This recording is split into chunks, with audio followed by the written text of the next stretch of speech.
बंदी छोड़ सतगुरु रामपाल जी परमेश्वर जी की जय हो। सत्साई भाई और बहनों, बहुत बड़ी दया, बहुत बड़ी मेहर पूज्य गुरुदेव भगवान की, सतगुरु रामपाल जी परमेश्वर जी की, जिनके शुभ आशीर्वाद से, विशेष आशीर्वाद से आप और हम सभी सत्सेवक भाई बहन साध संगति से जुड़कर अपनी आत्मा के कल्याण हेतु भक्ति मार्ग पर हर प्रकार से मर्यादाओं में रहते हुए, हर प्रकार से संघर्ष करते हुए अपनी आत्मा के कल्याण हेतु निरंतर आगे की ओर ही बढ़ रहे हैं।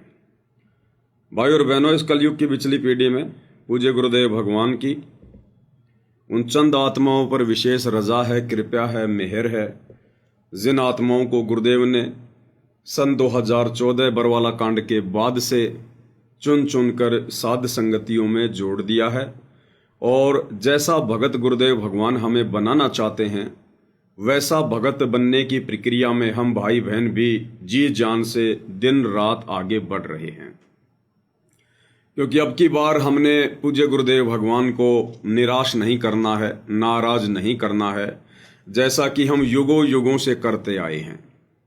जब जब ये कबीर भगवान सतलोक से चलकर सह शरीर गति करके अपनी अच्छी आत्माओं से मिलने के लिए, उन्हें भक्ति से संबंधित जानकारी देने के लिए सतलोक से आते हैं, धरती पर गुरु रूप में प्रकट होते हैं, तब तब हम आत्माएं काल प्रेरणा से, नादानी से, कमजोर संस्कारों के चलते गुरु रूप में आए हुए इस कबीर भगवान को हम केवल अपना गुरु ही मान लेते हैं, एक संत मान लेते हैं, इन्हें परमेश्वर के रूप में स्वीकार नहीं करते। और यही हमारी आज से पहले जितनी बार भी हम इस कबीर परमेश्वर सतगुरु रामपाल जी की शरण में आए हैं, सबसे बड़ी कमजोरी रही है।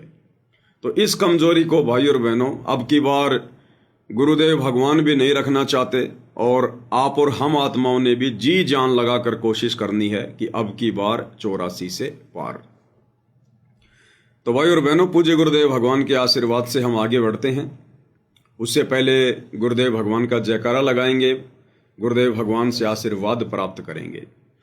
बंदी छोड़ सतगुरु रामपाल जी परमेश्वर जी की जय हो।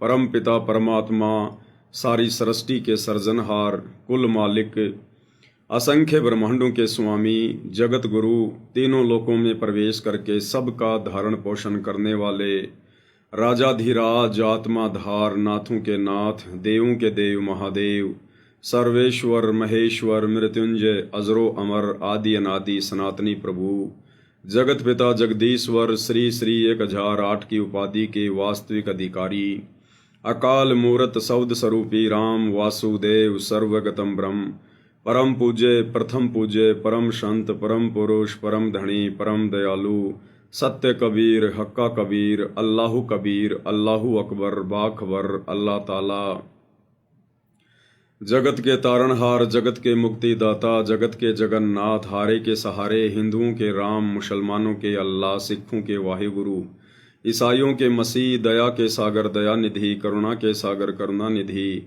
स्वयंभू परिभू, संकट मोचन, कष्ट हरण, मंगल करण, दुख भंजन, अविगत कबीर, निर्विकार निर्विषम परमात्मा, अलय अलेख सतगुरु, आदि अनादि सतगुरु, असली मर्यादा पुरुषोत्तम, असली राम, असली कृष्ण, असली घनश्याम, असली मुरारी, राजाओं के राजा, महाराजाओं के महाराजा, शहंशाहों के शहंशाह, सम्राटों के सम्राट, भगवानों के भगवान, अल्लाहों के अल्लाह, प्रभुओं के प्रभु, मसीहाओं के मसीह, सच्चे वाहिगुरु, बाबाओं के बाबा, पीरों के पीर, सेठों के सेठ, जगत सेठ, सावड़ सा सेठ, सर्वगुण संपन्न, अनंत कोटि कलाओं के स्वामी, अनंत कोटि ब्रह्मांडों के नायक, योगियों में महायोगी, ध्यानियों में महाध्यानी, सिद्धों में परम सिद्ध, ज्ञानियों में तत्व ज्ञानी, ब्रह्म ज्ञानी, महाज्ञानी, परम ज्ञानी, सर्वश्रेष्ठ ज्ञानी, विज्ञानी, युवा कबीर, समर्थ कबीर, असमवात, अमित ओजा, सच्चे रहनुमा, करीम अल्लाह, सुभान अल्लाह,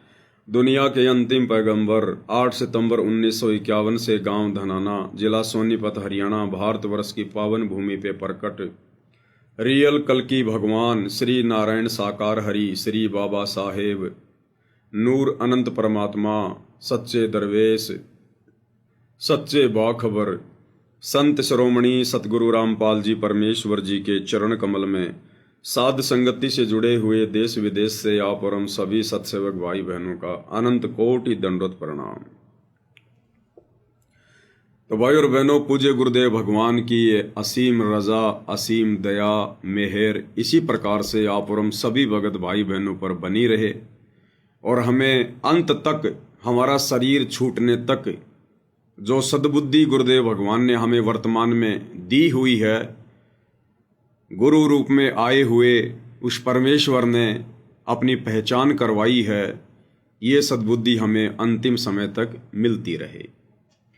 और भाई और बहनों, वही बात है जैसे गुरुदेव भगवान जब सत्संग करते हैं, सृष्टि रचना बताते हैं, यथार्थता समझाते हैं, तो कुछ एक भाई बहन कहा करते थे कि भाई संत रामपाल जी के पास तो ले दे के वही चार बात हैं, गधा बनेगा कुत्ता बनेगा, गधा बनेगा कुत्ता बनेगा, 84 में जाएगा।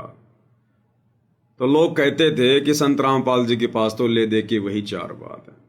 अब भाई वो क्या बताएं अब इससे ज्यादा गुरुदेव भगवान क्या समझाएंगे। हमारी बुद्धि में जितना ज्ञान समाएगा, हम जितना ज्ञान ग्रहण करने योग्य हैं, परमेश्वर उतना ही तो बताएंगे। अरे एक मेमोरी कार्ड आता है, मेमोरी कार्ड 2 MB का, 4 MB का, 4 GB का, 8 GB का। तो 4 MB के मेमोरी कार्ड में जितना स्पेस है, जितना स्टोरेज है, उसके अंदर उतना ही तो मटेरियल डाला जा सकता है। अगर इससे ज़्यादा मटेरियल डालोगे तो उसमें समाएगा नहीं, वो स्वीकार ही नहीं करेगा, एक्सेप्ट ही नहीं करेगा। तो इसी प्रकार भाई और बहनों, सतगुरु रामपाल जी परमेश्वर जी का ये तत्व ज्ञान, ये मूल ज्ञान, सार ज्ञान, ये अरबों खरबों जीबी का है, अरबों खरबों जीबी का। और आप और हम 2 कोटि के जीव, भले यहाँ कोई राष्ट्रपति है, चाहे बहुत बड़ा कोई वैज्ञानिक है, ले दे के 2-4 MB उसके दिमाग की, बस इतनी है औकात है। अब उस परमेश्वर के अरबों खरबों जीबी का वो ज्ञान अब 2-4 के मेमोरी कार्ड में कहाँ डलेगा। इसलिए परमात्मा केवल हमारे मतलब की बातें ही हमारे दिमाग में डालते हैं। और हमारे मतलब की बात यही है कि हम इस गंदे लोक 21 ब्रह्मांड की गंदी व्यवस्था से भली भांति परिचित हो जाएं, इस जन्म मरण के चक्कर से परिचित हो जाएं, तपतशिला का कष्ट, 84 लाख योनियों का कष्ट और नरक का कष्ट, इससे हम परिचित हो जाएं। और मनुष्य जन्म क्यों मिला है, हमारा निज घर कहाँ है, हम क्यों इस काल के जाल में फंसकर यहाँ पर असहनीय कष्ट उठा रहे हैं, और अब हमने करना क्या है। अब ले दे के यही तो परमेश्वर 4 बातें बताएंगे जो हमारे मतलब की हैं। अब बेमतलब की बातें तो परमात्मा करता नहीं है, क्योंकि बेमतलब की बातें तो बेमतलब के इंसान करते हैं। तो इसी प्रकार भाई और बहनों, ये जो साध संगतियां हैं गुरुदेव के आशीर्वाद से चल रही हैं, इनमें भी ले दे के मतलब की 4 चीजें ही बताई जाएंगी, 4 चीजें ही। कुछ एक भगत भाई बहन जो अभी काल प्रेरित हैं, पूरी तरह से उनके हृदय में गुरुदेव का तत्व ज्ञान समाया नहीं है, नीर खीर का निवेरा करने के योग्य अभी बने नहीं हैं। और जब वो साध संगति की वीडियो देखते हैं, सुनते हैं, तो मतलब की चीजें तो उनके दिमाग के ऊपर से निकल जाती हैं। फिर वो कहते हैं कि ये पवन दास तो बस 4 ही बात करता है, मैनेजमेंट ने ये कर दिया, मैनेजमेंट ने वो कर दिया, साध संगति में ये होता है, साध संगति में वो होता है। अरे और क्या, फिर जखड़ी गाएं भाई, और क्या गाएं, जखड़ी गाएं क्या। जखड़ी होती है, जब हम छोटे छोटे थे तो हमारे गांव में जब कोई बटेऊ आ जाता था, कोई मेहमान आ जाता था, कोई ताज़ा ताज़ा शादी होती थी किसी की, और जब वो बना जी आते थे तो उसकी सासू माता जी गांव की औरतों को इकट्ठा करके और गीत गुवाया करती थी। वो खाना खाता था, उस समय गांव की औरतें इकट्ठी होकर गीत गाया करती थी, तो उसमें जखड़ी भी गाई जाती थी। जखड़ी भी एक प्रकार का भजन ही होता था, गीत ही होता था। तो बताओ अब भाई साहब, पवन दास क्या जखड़ी गाए। अरे परमात्मा ने जो गवाना है वही तो गाएंगे। जैसे गुरुदेव भगवान ने नकली संतों के विषय में कहा बार बार, स्वर्ग और नरक की जानकारी दी, सृष्टि रचना की जानकारी दी, बस वही हमारे मतलब की थी। अब सात संगति में भी तो वही बातें बताई जाएंगी। जो लोग इस परमेश्वर के मार्ग में अंधे गधे की भूमिका निभा रहे हैं, इस परमेश्वर को ना पहचान कर, इनको मानुष मानकर अपने भी कर्म फोड़ रहे हैं, अन्य बेचारे नादान संगत के भी कर्म फुड़वा रहे हैं, गुरुदेव की मर्यादाओं की धज्जियां उड़ाते हुए सारे भक्ति और मर्यादा विरुद्ध कार्य किए जा रहे हैं और करवाए जा रहे हैं। अब इन्हीं सब बातों की तो जानकारी बताएंगे। और सात संगति में क्या होता है, सात संगति में किस प्रकार से भाई बहन मर्यादाओं में रहकर गुरु को परमात्मा मानकर अपने आत्म कल्याण के प्रति चिंतित होके भक्ति कर रहे हैं। अब यही तो सारी बातें बताई जाएंगी। अरे मैथ का टीचर तो मैथ की बातें बताएगा। अब वो साइंस वाले बच्चे कहें कि नहीं नहीं बस खाली इसको तो मैथ की बातें आती हैं, तो भाई मैथ वाले को तो मैथ की बातें आएंगी। तो इसी प्रकार भाई और बहनों, आप और हमने तो जब तक आप और हमारा जीवन गुरुदेव भगवान के आशीर्वाद से है, जब तक ये शरीर है, हमने तो अपने गुरुदेव भगवान की महिमा में यही जखड़ी गानी है, हमने तो यही गीत गाने हैं। हम तो इसी प्रकार से ये परमेश्वर की महिमा करते करते, सत्य का बखान करते करते, क्योंकि देखो गुरुदेव भगवान का मिशन यही है। अज्ञान और पाखंड को लेकर ही तो गुरुदेव ने मिशन चलाया, उसका सत्यानाश करने के लिए। अब गुरुदेव के मार्ग में यदि फिर से कोई अज्ञान फैलाएगा, पाखंड फैलाएगा, और वो भी संगत वाले, विशेषकर गुरुदेव के परिवार वाले, गुरुदेव के साथ में रहने वाले बड़े बड़े सेवादार, कोऑर्डिनेटर, तो बताओ फिर बाकी भगत भाई बहनों की जिनकी परमेश्वर ने बुद्धि ऑन कर रखी है, बताओ फिर वो भाई बहन ये गीत ना गाएंगे तो कौन से गाएंगे। तो भाई और बहनों, हमने इधर उधर की बातें नहीं सुननी है। दूसरी बात, कुछ है भगत भाई बहन, देखो उनकी एक कमजोरी है, कमजोरी को ठीक करना पड़ेगा भाई और बहनों। जब तक हर प्रकार से संशय रहित होकर साथ संगति से नहीं जुड़ोगे और सब कुछ समझने के बाद जब तक अपना एक टारगेट नहीं बनाओगे, दो नावों की सवारी करोगे, आप लोग भ्रमित रहोगे। बहुत सारे भगत भाई बहन फालतू के लोगों की वीडियो भी देखते रहते हैं, इधर से साथ संगति की वीडियो भी देखते रहते हैं। जब साथ संगति की वीडियो देखते हैं तो उनको लगता है कि साथ संगति के अलावा दूसरा कोई मार्ग ही नहीं है, बिल्कुल सही चल रहे हैं हम। और फिर फालतू के लोगों की वीडियो देख लेते हैं। अब फालतू के लोग तो काल प्रेरणा से मन में शंका ही पैदा करेंगे, उनकी तो ड्यूटी काल भगवान ने ये लगा रखी है। फिर उधर के वीडियो देख लेंगे, फिर उनके मन में शंकाएं उत्पन्न हो जाएंगी। और ये शंकाएं क्यों उत्पन्न हो रही हैं? क्योंकि परमात्मा कहते हैं, कहे कबीर सोए जन मेरा, जो नीर खीर का करे निवेरा। जो भगत अपने गुरुदेव के तत्व ज्ञान से अभी अच्छी तरह परिचित नहीं है, वो फिर दोनों तरफ की बातें सुन के और वो असमंजस में रहता है। और गीता अध्याय 2 श्लोक नंबर 53 को समझाते हुए गुरुदेव ने कहा, उसमें काल भगवान ने अर्जुन से कहा कि अर्जुन, जब तक तरह तरह के वचन सुनकर तेरी बुद्धि एक तत्व पर स्थिर ना होकर भ्रमित रहेगी, डगमग रहेगी, तब तक तो तू योग को भी प्राप्त नहीं होगा, अर्थात तू एक अच्छा योगी भी नहीं बन सकता। योगी यानी भगत। जब तक तरह तरह के लोगों की तरह तरह की बातें सुनकर और तू डगमग वाली स्थिति में रहेगा, उसकी सुनेगा तो उसके जैसी, उसकी सुनेगा तो उसके जैसी, तो परमात्मा कहते बिना पैंदे के लोटे वाली स्थिति होती है उसकी। वो फिर निसंशय होकर भक्ति मार्ग पर आगे नहीं बढ़ सकता। तो पहले ये क्लियर कर लो, कन्फर्म कर लो, जल्दबाजी में साथ संगति से जुड़ना कोई अनिवार्य नहीं है, कोई कंपलसरी नहीं है। पहले हर प्रकार से बाकी हर जगह धक्के खा लो, फिर लो, घूम लो, लोगों से ज्ञान ले लो, जो बेमतलब की बकवादें हैं पहले वो सुन लो ढंग से। और जब तुम्हें लगे कि उनके पास में कुछ भी नहीं है, फालतू की बकवाद है, राग द्वेष ईर्ष्या में सड़ रहे हैं और सिकंदर लोधी की तरह उनको जलन का भयंकर रोग लगा हुआ है, जो साथ संगतियों से ईर्ष्या करते हैं, तो पहले भाई उनकी पूरी जानकारी ले लो, पहले उनका ज्ञान ले लो, उसके बाद में फिर साथ संगति में आओ। और यहाँ आने के बाद में फिर ड्यूएल मोड में मत चलो, फिर दो नाव की सवारी नहीं चलेगी, फिर नहीं तो दुर्गति होगी फिर आपकी। क्योंकि यहाँ तो ले दे के सतगुरु की महिमा है, गुरुदेव के सत्संगों के आधार से बातें की जाती हैं। अब वो बातें आप लोगों की नहीं समझ में आ रही है तो आप लोगों के कमजोर संस्कार हैं भाई, ये आपकी अपनी बुद्धि का विषय है, इसमें हम कुछ नहीं कर सकते। तो भाई और बहनों, आप और हम सत्सेवकों का जो परमेश्वर ने दया करी है, अपनी महिमा का इस कलयुग की बिचली पीढ़ी में हमें मौका फरमा रहे हैं। आप और हमने तो इसी प्रकार से अपने गुरुदेव भगवान को शीश पर रखकर, उनको प्रथम रखकर और इसी प्रकार उनकी महिमा करते हुए निरंतर आगे की ओर बढ़ना है। तो भाई और बहनों, हमारी सबसे बड़ी कमजोरी जो गुरुदेव ने बताई और अब हमें भी पता चल रही है कि गुरु को इष्ट ना मानने के कारण, गुरु को ही आराध्य देव ना मानने के कारण, गुरु को ही एकमात्र कबीर भगवान ना मानने के कारण आप और हम भाई बहन असंख्य युगों से इसी प्रकार ये मोक्ष वाला मौका चूकते आ रहे हैं। लेकिन अब की बार नहीं चूकना है, हमने सिर धड़की बाजी लगा देनी है। हमें जहां से भी कोई प्रमाण मिलेगा, कोई सबूत मिलेगा जो हमें दृढ़ करेगा, हमारे विश्वास को ऊंचाइयों पर लेकर जाएगा, हम उसका सहारा लेंगे।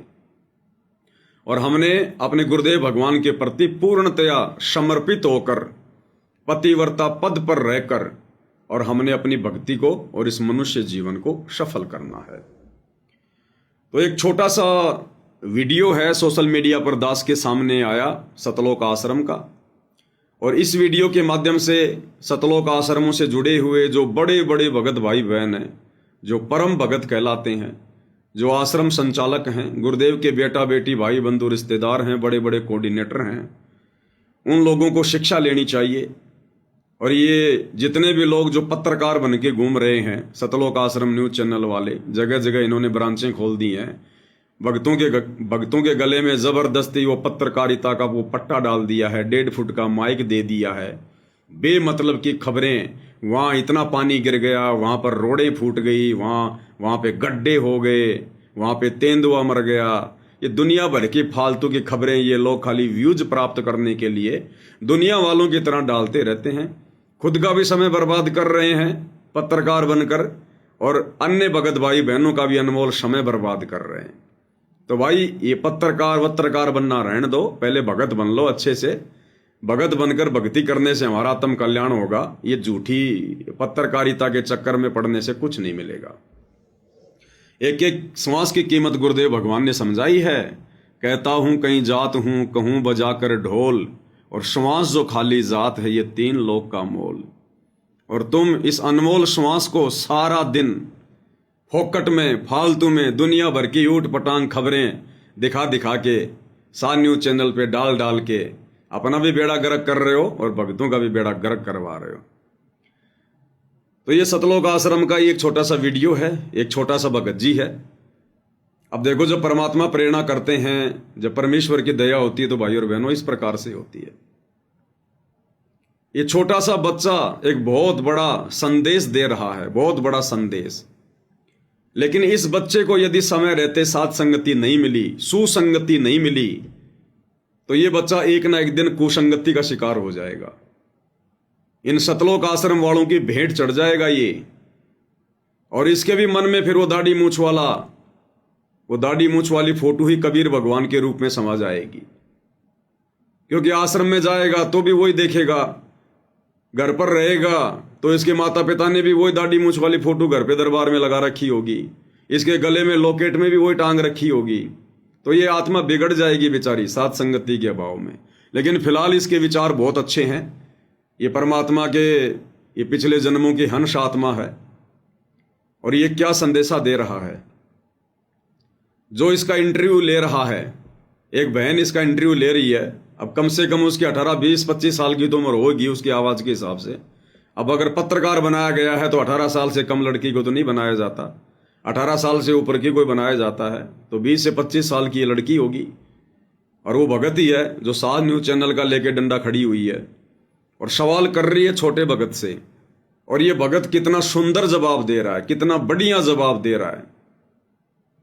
ऐसा जवाब तो गुरुजी के लड़के भी नहीं दे सकते, दोनों लड़के मिलकर भी ऐसा जवाब नहीं दे सकते, क्योंकि काल उनकी बुद्धि पे बैठा हुआ है। ये लड़की पूछ रही है आपके गुरुजी का क्या नाम है, तो भगत जी कह रहे हैं कि संत रामपाल जी महाराज। फिर ये लड़की कह रही है आप परमात्मा किसको मानते हैं, तो भगत जी कह रहे हैं कबीर साहिब को। सही बात है, क्योंकि वेदों में परमात्मा का नाम कबीर है, सतगुरु रामपाल जी का वेदों में नाम है कबीर। तो इन्होंने कहा कि कबीर साहिब। तो फिर वो लड़की कह रही है अच्छा आप गुरुजी तो मानते हैं संत रामपाल जी को, और आपके अनुसार कबीर भगवान है, परमात्मा है कबीर जी। तो ये छोटा भगत कह रहा कि नहीं नहीं, आपकी जानकारी के लिए बता दूं, उस बहन को कह रहा है कि नादान क्यों तेने 20-25 साल अपनी जिंदगी के फालतू में खो दिए। कह रहा है आपकी जानकारी के लिए बता दूं, संत रामपाल जी महाराज ही कबीर भगवान हैं। कितना सुंदर जवाब भाई और बहनों। फिर भी इन मतिहीन लोगों की, इन आश्रम वालों की आंखें नहीं खुल रही हैं। तो सुनते हैं छोटे भगत जी का बहुत ही बड़ा सा जवाब। का क्या नाम है? साईदास। थोड़ी सी आवाज कर देते हैं ताकि अच्छे से सुनाई दे।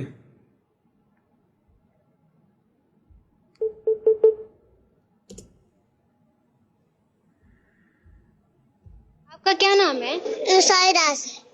आपके गुरुजी का क्या नाम है?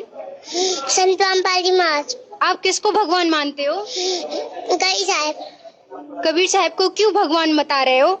वेदों में हमारा कबीर साहब भगवान है। तो आपके कहने का मतलब ये हुआ कि गुरु आपके संत रामपाल जी महाराज हैं और जो परमेश्वर हैं वो कबीर साहब जी हैं? नहीं, आपकी जानकारी के लिए बता दूं कि संत रामपाल जी महाराज जी कई भगवान है। धन्यवाद।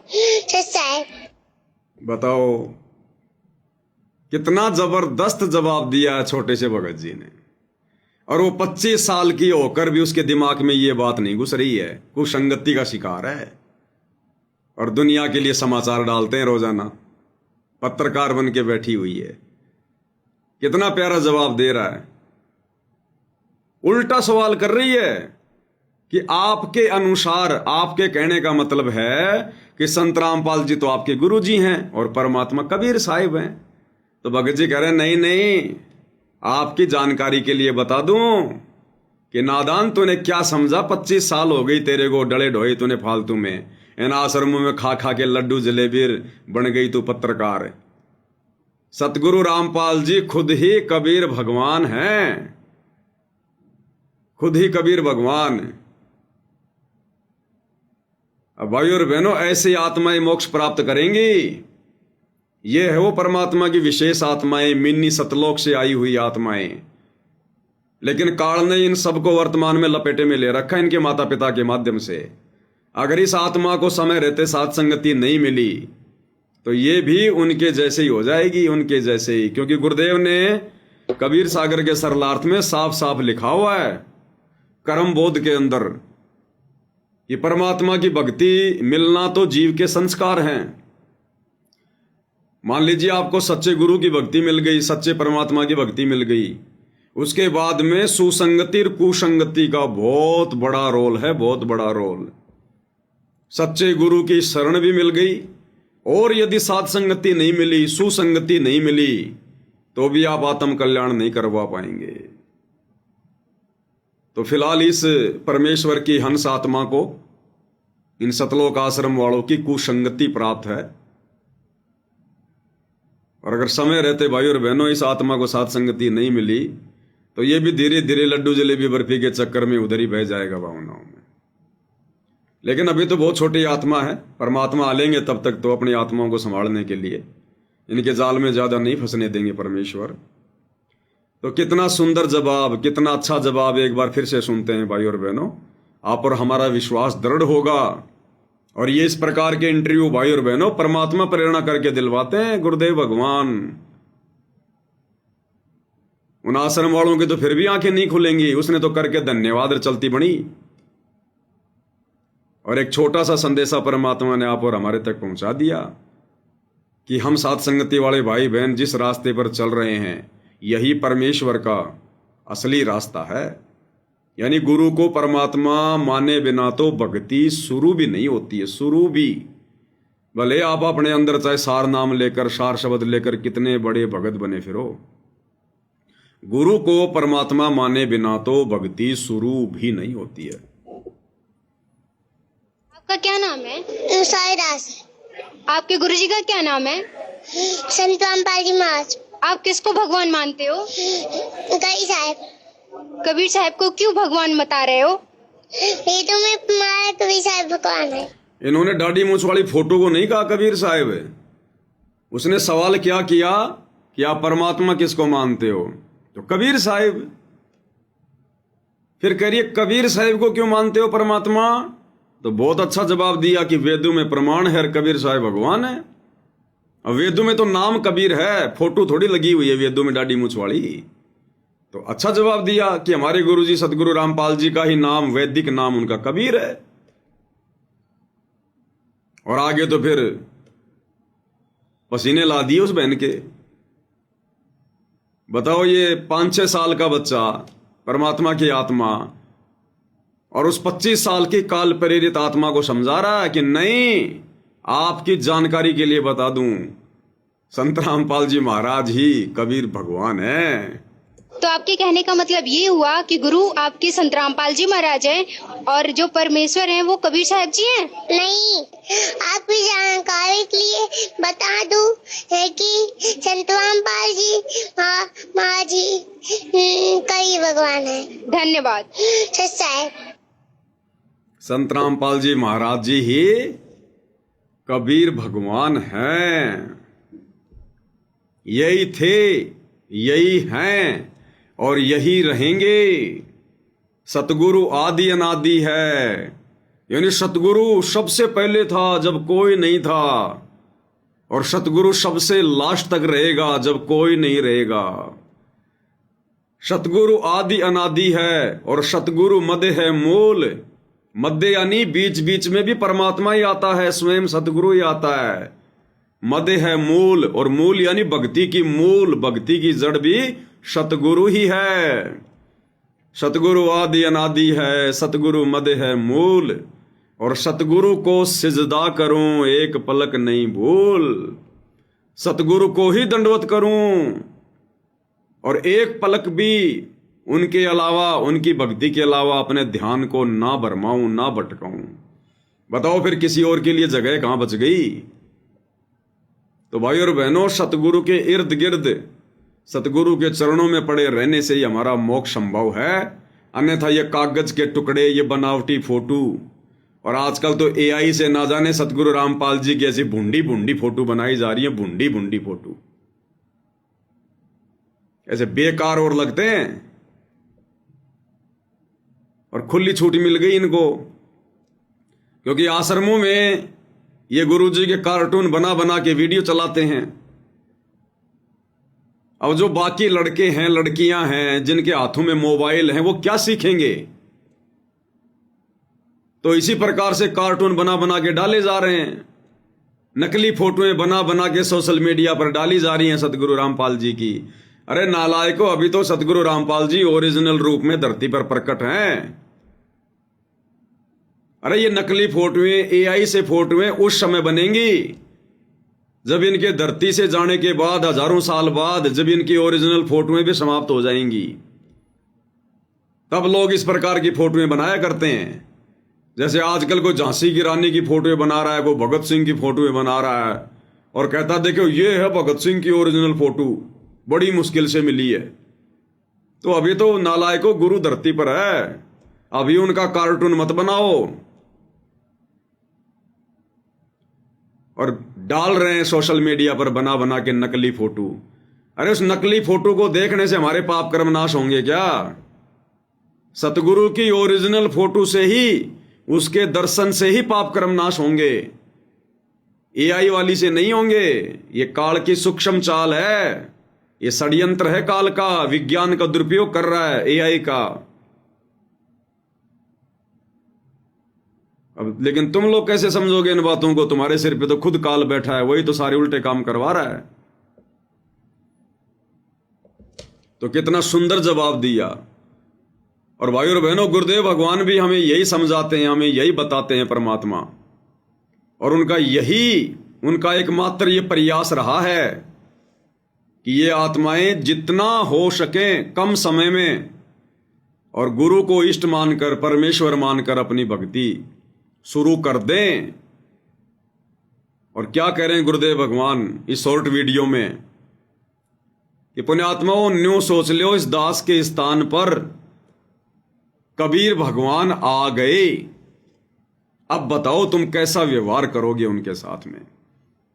यानी हमें यह पता लग जाए कि सतगुरु रामपाल जी की जगह कबीर भगवान आए हुए हैं तो खुद ही कबीर भगवान, लेकिन गुरुदेव भगवान स्पष्ट रूप से ना कहकर अपने आप को छुपा कर अपने विधान अनुसार और संकेतों की भाषा में हमें समझाना चाहते हैं कि अगर तुम्हें यह कन्फर्म हो जाए कि संत रामपाल जी के रूप में कबीर जी धरती पर हैं, प्रकट हैं, क्या उसके बाद भी तुम अलग से उस दाढ़ी मूंछ वाली फोटो को कबीर मान के जून में उसका प्रकट दिवस मनाओगे? फिर कैसा व्यवहार करोगे तुम अपने गुरु के साथ जब पता चल जाए कि उनकी जगह पर कबीर साहिब हैं? हालांकि गुरुदेव भगवान का यही ओरिजिनल रूप जो हम देख रहे हैं, यही उनका शतलोकीय रूप है, क्योंकि बिना कबीर परमेश्वर के धरती पर आए अपने ओरिजिनल रूप में दर्शन दिए आप और हमारे पाप कर्म नहीं कर सकते। वे अगर अपने पुत्र के रूप में आएंगे वर्तमान में, हमारे पाप कर्म नहीं कटेंगे। वे अगर अपना रूप चेंज करके आएंगे, बदल के आएंगे, हमारे पाप कर्म नहीं कटेंगे।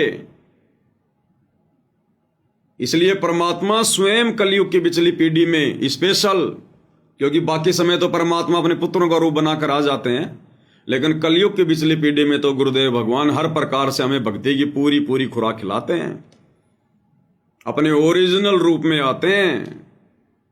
इसीलिए परमात्मा कहते हैं कबीरा दर्शन साधु का परमात्मा आवे याद, और लेखे में वाई घड़ी बाकी का समय बर्बाद।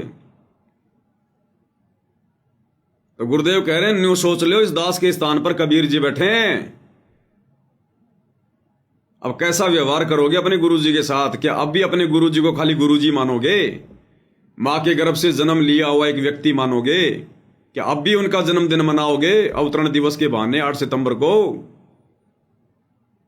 तो क्या कह रहे हैं गुरुदेव भगवान, कितने प्यार से हमें समझाना चाह रहे हैं परमात्मा।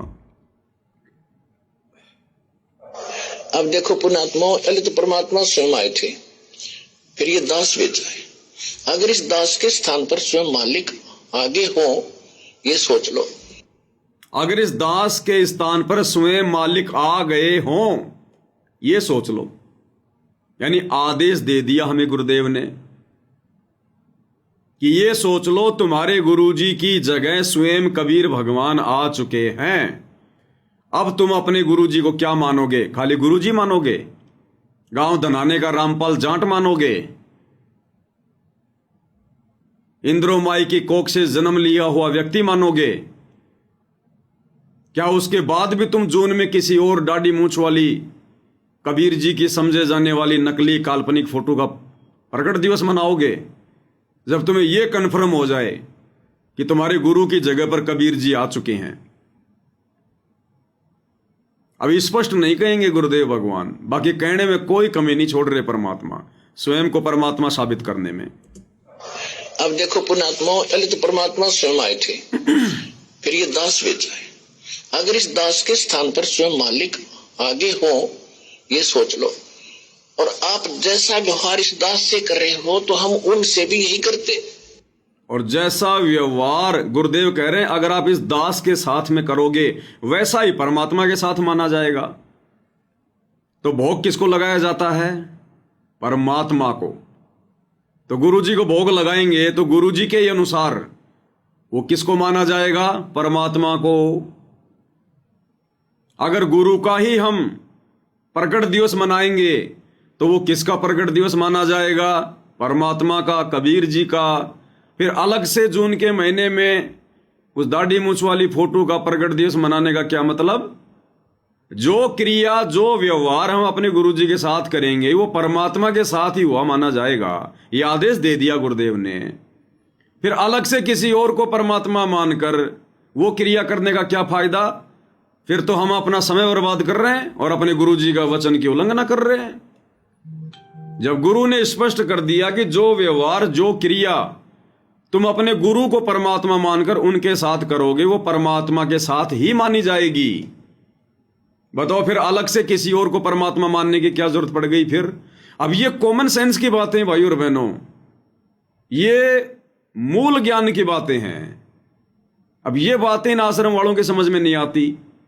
भले ही इन्होंने सार शब्द ले लिया, कुछ भी ले लिया, भले ये 60-60 साल के हैं, भले ये पूरी जिंदगी गुरु जी के साथ में घूमे, लेकिन गुरु के साथ घूमने से ज्ञान नहीं आता।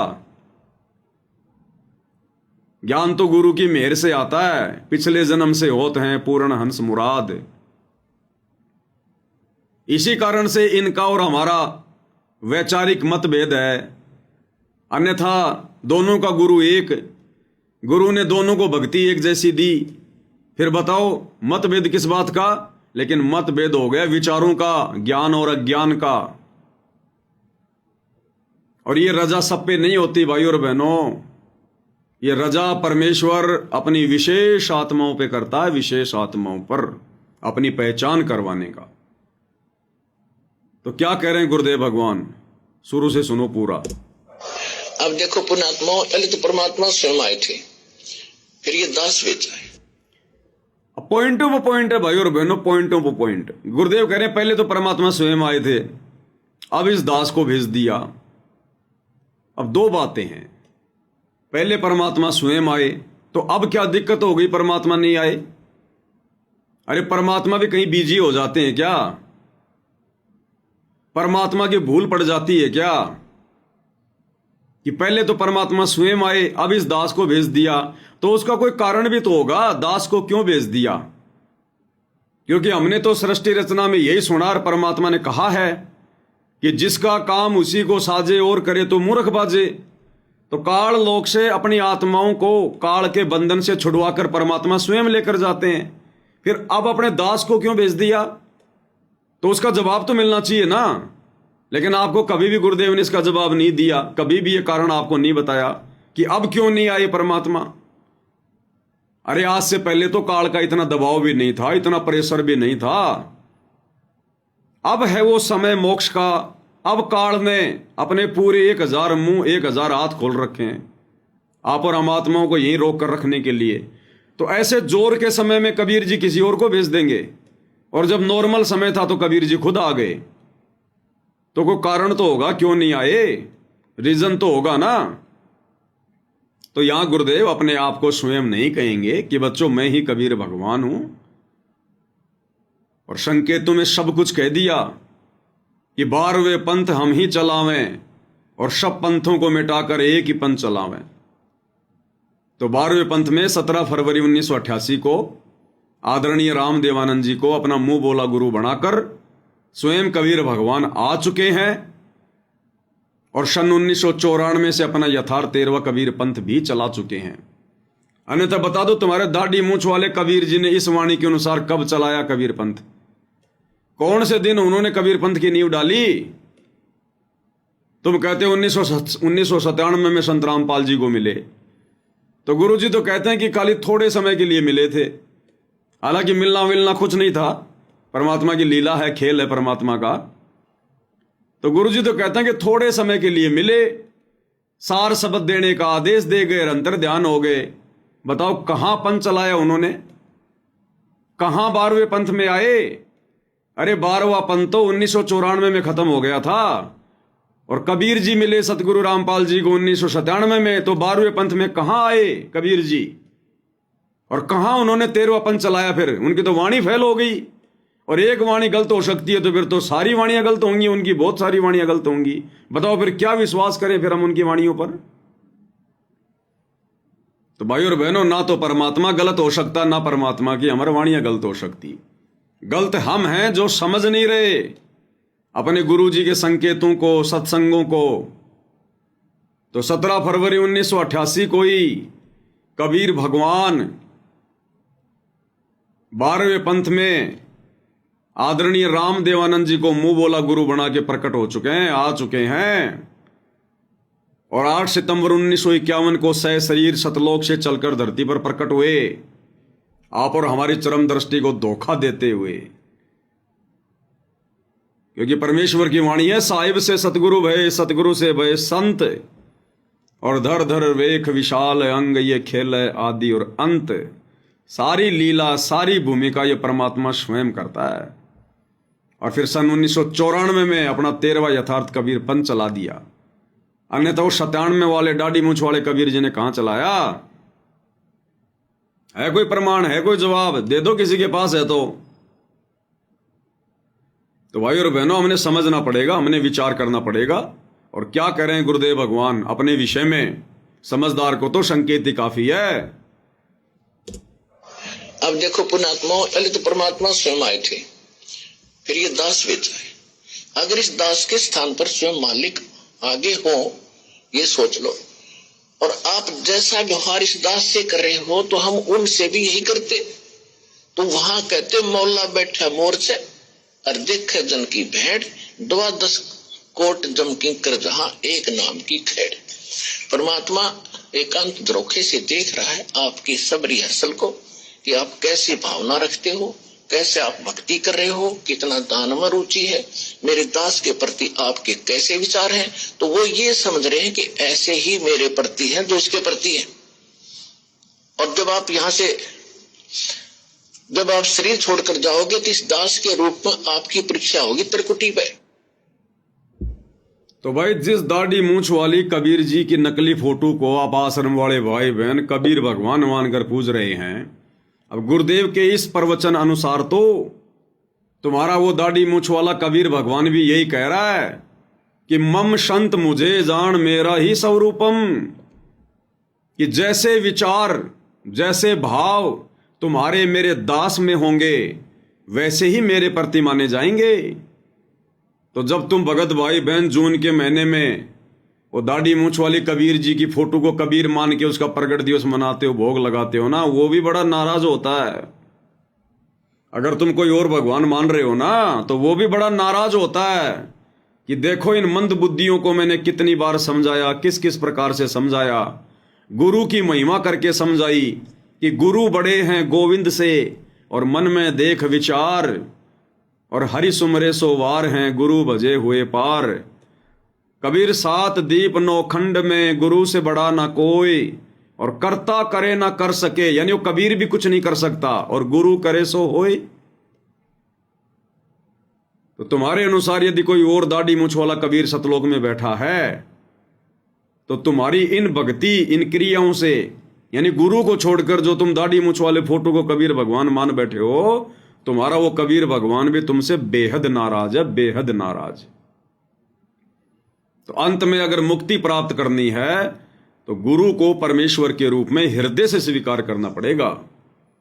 और यही बात 650 साल पहले जब सतगुरु रामपाल जी परमेश्वर कबीर नाम से बनारस के काशी में आए थे, लहरतरा तालाब पर शिशु रूप में प्रकट हुए, 120 वर्ष तक परमेश्वर ने लीला की। उस समय धर्मदास जी को भी शंका हो गई थी।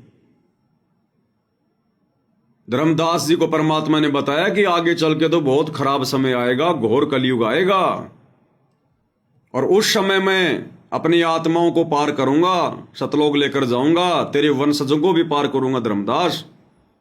तो धर्मदास के मन में शंका उत्पन्न हो गई कि हे परमात्मा, अब वर्तमान में ही कितना घोर कलयुग है और मुझ नीच को समझाने में आपको कितना प्रयास करना पड़ा, और आप कह रहे हो 650 साल आगे तो बहुत घोर जो है वो कलयुग आ जाएगा। तो उस समय आप कैसे पार करोगे जब आज ही आपकी कोई बात नहीं मान रहा? तो परमात्मा ने कहा कि तेरे ताई साची बता दूं, उस समय मैं खुद ही चल कर जाऊंगा। क्योंकि धर्मदास को शंका हो गई थी कि आपका दास कैसे पार करेगा किसी को। आप कह रहे हो मैं अपना दास भेजूंगा, अपनी आत्मा भेजूंगा, तो आज आपकी बात नहीं सुन रहे, और उस समय तो घोर समय होगा, आपके दास की कौन सुनेगा? तो कबीर जी ने कहा कि धर्मदास मैं तेरे से सच्ची बात बता देता हूं, उस समय मैं खुद ही जाऊंगा। और फिर परमात्मा करेंगे काल के आगे परमात्मा ने थोड़ा सा भेद रखा था कि मेरा दास जाएगा, क्योंकि काल नहीं समझ सकता था ये बात है, क्योंकि वो तो उस समय जोगजीत रूप में अपना भाई मान रहा था उनको। तो काल के आगे परमात्मा ने थोड़ा भेद रखा, छुपाया कि मेरा दास जाएगा कलयुग की पिछली पीढ़ी में, और धर्मदास को परमात्मा ने क्लियर कर दिया कि मैं खुद ही जाऊंगा, 12वें पंथ हम ही चलावें, सब पंथों को मिटाकर एक पंथ चलावें। तो क्या कुछ कहा भगवान ने, सुनिए उन्हीं की जुबानी। तो परमात्मा ने कहा था कि चौथा युग जब कलयुग आवेगा तब हम अपना एक दास भेजेंगे। तब हम अपना एक दास भेजेंगे, धर्मदास जी से कहा परमात्मा ने। अब ये बात सुन के धर्मदास को शंका होगी कि भगवान आज ही कोई आपकी बात नहीं मान रहा, और कलयुग की पिछली पीढ़ी में तो और भी घोर समय आ जाएगा, बेकार समय आ जाएगा, और आप कह रहे हो हम अपना दास भेजेंगे, तो आपके दास की बात कौन मानेगा। चिंतित हो गया कि मेरे वंशज तो पार नहीं हो पाएंगे परमात्मा आपके दास से। फिर परमात्मा ने सच्चाई बताई कि हम खुद ही जाएंगे। अब वहां काल के सामने परमात्मा ने कहा कि हम अपना दास भेजेंगे। और कबीर वाणी चैप्टर में परमात्मा ने धर्मदास जी से, जब धर्मदास जी घने चिंतित हो गए थे कि हे परमात्मा, आपने सतनाम और सारनाम गुप्त रख दिया और इसके बिना मोक्ष नहीं हो सकता। आपने मुझ किंकर के ऊपर दया करी दास पे, और 42 वंश भी पीढ़ी बख्श दी, मेरी वंश चलेगा। तो हे परमात्मा, सारनाम और सतनाम बिना पार नहीं हो सकते, तो मेरे बच्चे कैसे पार होंगे। ऐसे कलेजा पकड़ कर बैठ गया। परमात्मा ने सोचा भाई ये बड़ा दुखी हो गया। तो परमेश्वर ने कहा कि सुन ले, काल ने क्या कहा था, 12 पंथ करूं मैं साजा, नाम तुम्हारा ले करूं आवाजा। 12 पंथ नाम जो लेगी, हमरे मुख में आन समोही।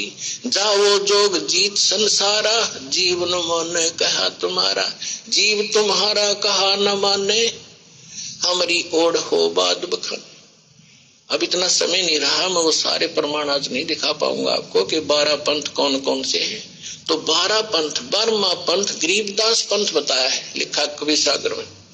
तो परमात्मा ने कहा तू चिंता ना कर धर्मदास, जब 5500 वर्ष कलयुग बीत जाएगा तब या 20वीं पीढ़ी आवेगी, और 20वीं पीढ़ी तक ये ज्ञान और तत्व ज्ञान और सतनाम सारनाम कति गुप्त रखना है, नहीं तो काल के दूतों का हाथ लग जाएगा, मेरा सारा मिशन खराब हो जाएगा। तो परमात्मा ने देखा कि ये बिल्कुल चिंतित हो गया घना। परमात्मा ने देखा धर्मदास तो घना चिंतित हो गया कि परमात्मा आपका दास तो पार नहीं कर पाएगा किसी को। समर्थ का काम उसी को साजे, और करे तो मूर्ख बाजे। तब उसका दिल डांटने के लिए उसको हकीकत बताई परमात्मा ने, और क्या कहा कि 12वें पंथ हम चल आवें, सब पंथों को मिटाकर एक पंथ चलावें। तब परमेश्वर ने कहा धर्मदास, जब साची बताऊं तेरे ते, कि धर्मदास तेरे ते साची बताऊं। अरे भगवान कभी झूठ बोलेगा क्या। सत्य पुरुष वही है जो सत्य कहे, झूठ आसपास भी नहीं होती। तो क्या कहा परमात्मा ने 650 साल पहले कि धर्मदास तेरे से साची बताऊं, यानी हकीकत क्या है। अब वर्तमान में कलयुग की पिछली पीढ़ी में संत रामपाल जी के रूप में कौन है धरती पर। कबीर भगवान का कोई दास है या खुद कबीर भगवान है, तो सच्ची बात बता रहे हैं। खराब हो जाएगी। तो परमात्मा ने देखा कि ये बिल्कुल चिंतित हो गया घना। तब परमेश्वर ने कहा धर्मदास, जब साची बताऊं तेरे ते।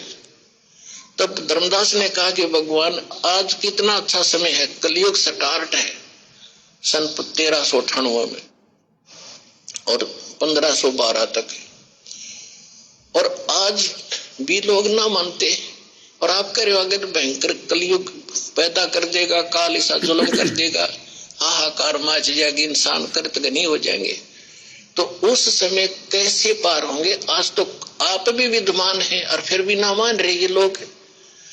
तो परमात्मा ने कहा जब 5500 वर्ष कलयुग बीतेगा और बर्मा वंश चल चुका होगा इस काल का, यानी गरीबदास पंथ तक, तो उस बर्म में पंथ में मैं आऊंगा स्वयं, और फिर सभी पंथों को खत्म करके एक पंथ बनाऊंगा। क्या कहा परमात्मा ने, सच्ची हकीकत बताई कि 12वें पंथ में मैं आऊंगा खुद चलकर, और सब पंथों को मिटाकर एक पंथ चलाऊंगा। तो तुम्हारे दाढ़ी मूछ वाले कबीर जी तो तुम लोगों के अनुसार संत रामपाल जी को 1997 में आके मिले, और 12वां पंथ खत्म हो गया 1994 में, क्योंकि 12वें पंथ के अंतिम गुरु आदरणीय राम देवानंद जी ने अपने सर्व अधिकार उपदेश देने का, सत्संग करने का 1994 में संत रामपाल जी के हाथ में दे दिया और खुद हो गए रिटायर। तो 12वां पंथ तो 1994 में खत्म हो गया, और कबीर जी ने आना था 12वें पंथ में। तो कौन आए फिर 12वें पंथ में? सतगुरु रामपाल जी आए, और 13वां पंथ उन्होंने आके चलाना था। 1994 में चलाया 13वां कबीर पंथ। अब ये तत्व ज्ञान है भाई और बहनों। ये सांसारिक पढ़ाई पढ़ते पढ़ते दिन रात वो मैथ के सवाल, वो सूत्र निकालते निकालते आप और हमारे को युग बीत गए, कुछ भी हाथ नहीं लगा। अब इसमें दिमाग लगाना पड़ेगा, इस परमात्मा के आध्यात्मिक ज्ञान में पीएचडी करनी पड़ेगी, इसमें चिंतन मनन मंथन करना पड़ेगा, सूत्र निकालने पड़ेंगे, पॉइंट टू पॉइंट ये कनेक्शन जोड़ने पड़ेंगे, तब जाकर ये काल हमारी आत्मा में ये बात ढंग से बैठने देगा। नहीं तो हवाई गुरु को परमात्मा कहने से भी बात नहीं बनेगी। दिल में जगह चाहिए, दिल में गुरु को परमात्मा मानने के लिए, और वो इस प्रकार से गुरुदेव के सत्संगों के ऊपर चिंतन मनन करने से, साध संगति के माध्यम से होगा। ऐसे बात नहीं बनेगी। तो गुरुदेव ने हकीकत बताई कि मैं खुद आऊंगा, नहीं हो जाएंगे। तो उस समय कैसे पार होंगे? आज तो आप भी विद्वान हैं और फिर भी ना मान रहे ये लोग। तो परमात्मा ने कहा जब 5500 वर्ष कलयुग बीतेगा और बर्मा वंश चल चुका होगा इस काल का, यानी गरीबदास पंथ तक, तो उस बर्म में पंथ में मैं आऊंगा स्वयं, और फिर सभी पंथों को खत्म करके एक पंथ बनाऊंगा, और सारी सृष्टि मेरा ही नाम लेगी। तेरे 42 वंश क्या सारी सृष्टि न पार करूंगा धर्मदास, 42 की दशनता छोड़ दूं। तब उसका दिल डटा था, और काल के सामने परमात्मा ने थोड़ा सा भेद रखा कि मैं अपना अंश भेजूंगा। और काल के सामने परमात्मा ने, जब परमात्मा अपने पुत्र जोगजीत के रूप में थे, थोड़ा सा भेद रखा कि जब कलयुग आएगा चौथा युग, तब हम अपना अंश पठाई, क्योंकि काल समझ ही नहीं सकता था। काल तो जोगजीत मान रहा था, परमात्मा को अपना भाई मान रहा था। अब जोगजीत का कौन सा अंश है? अगर उस समय परमात्मा कहते तो वो समझ ही नहीं पाता। इसलिए परमात्मा ने काल के आगे भेद रखा कि मेरा अंश जाएगा। अगर ये कह दें कि मैं खुद आऊंगा तो काल का कलेजा फट जाए। इसका मतलब ये जोगजीत नहीं है, ये तो खुद भगवान है, कबीर परमात्मा है, उसका कलेजा फट जाए। इसलिए परमात्मा ने उसके आगे कहा कि मैं अपना अंश भेजूंगा। और धर्मदास जी के माध्यम से गुरुदेव ने क्लियर कर दिया। कबीर सागर में मालिक की वाणी, अगर एक वाणी भी परमात्मा की झूठी हो गई तो किसी वाणी के ऊपर विश्वास नहीं किया जा सकता। कि 12वें पंथ हम ही चलावें, सब पंथों को मिटाकर एक पंथ चलावें। तो तुम्हारे दाढ़ी मूछ वाले कबीर जी तो 12वां पंथ खत्म होने के बाद में आए। 12वें पंथ का लास्ट जो गुरु था स्वामी राम देवानंद, वो भी शरीर छोड़ के चले गए थे, उसके बाद आए वो तो। क्योंकि दादा गुरु जी ने शरीर छोड़ा 26 जनवरी 1997 को, और उसके 2-2.5 महीने बाद में गुरु जी ने अपने आप को छुपाते हुए कहा कि मार्च 1997 में दिन के 10 बजे मुझे कबीर जी मिले। तो तुम्हारे दाढ़ी मूछ वाले कबीर जी तो 12वें पंथ के खत्म होने के बाद, 12वें पंथ के अंतिम गुरु के मरने के बाद में आए। तो उससे पहले उनको पता नहीं था क्या कि मैंने वाणी में क्या बोल रखा है, मेरे को 12वें पंथ में जाना है? भूल गए क्या? भगवान को भी भूल लग जाती है क्या? तो भाई ये संकेत ही काफी हैं। ये जानबूझ के परमात्मा ने 1994 में अपना 13वां कबीर पंथ चलाया। अगर चला दे 1998 में तो तुम लोग किसी प्रकार से भी काबू में नहीं आओ। कि नहीं नहीं जी 97 में देखो कबीर जी आए और 98 में फिर उन्होंने अपना पंथ चलाया। तो जानबूझ के परमात्मा ने ये खेल खेले ताकि हम आत्माओं को दृढ़ विश्वास हो जाए कि सतगुरु रामपाल जी के रूप में स्वयं कबीर भगवान धरती पर प्रकट हैं, इनके अलावा और कोई कबीर नहीं है। तो कितना क्लियर किया गुरुदेव भगवान ने इस अनमोल सत्संग के अंदर। और ये छोटे छोटे सत्संग भाई और बहनों, यही हमारे विश्वास को दृढ़ करेंगे। यही और एक छोटा सा सत्संग इसी से संबंधित कि 13वें पंथ को शुरू करने वाला, 13वें पंथ को चलाने वाला वो मार्गदर्शक कौन होगा? वो स्वयं कबीर परमात्मा होगा, स्वयं कबीर परमात्मा। तो 13वां पंथ ये तो क्लियर है ना, 1994 में सतगुरु रामपाल जी ने शुरू किया सत कबीर पंथ, यथार्थ 13वां कबीर पंथ, सत सुकृत पंथ। और उस 13वें पंथ को चलाने वाला कौन होगा? स्वयं कबीर परमात्मा होगा। क्या कह रहे हैं गुरुदेव भगवान अपने मुख कमल से? और वो जो मार्गदर्शक होगा वो समान दृष्टि से, सबको एक दृष्टि से, एक स्वभाव से, वो जो मार्गदर्शक होगा वो सबको समान दृष्टि से, एक दृष्टि से देखेगा।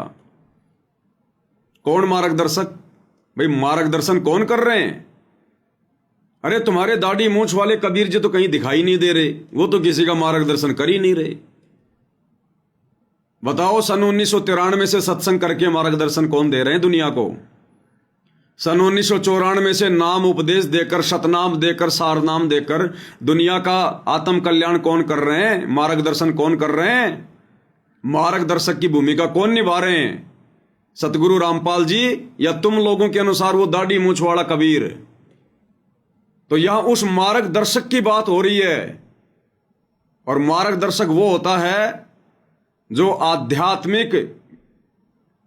आध्यात्मिक मार्गदर्शन करे। और वो कैसे करेगा? शास्त्रों के आधार से करेगा। 5वें वेद, सूक्ष्म वेद को खोल के बताएगा, सत्संग के माध्यम से करेगा। तो ये काम कौन कर रहा है? मार्गदर्शन वाला सतगुरु रामपाल जी या दाढ़ी मूंछ वाले कबीर जी?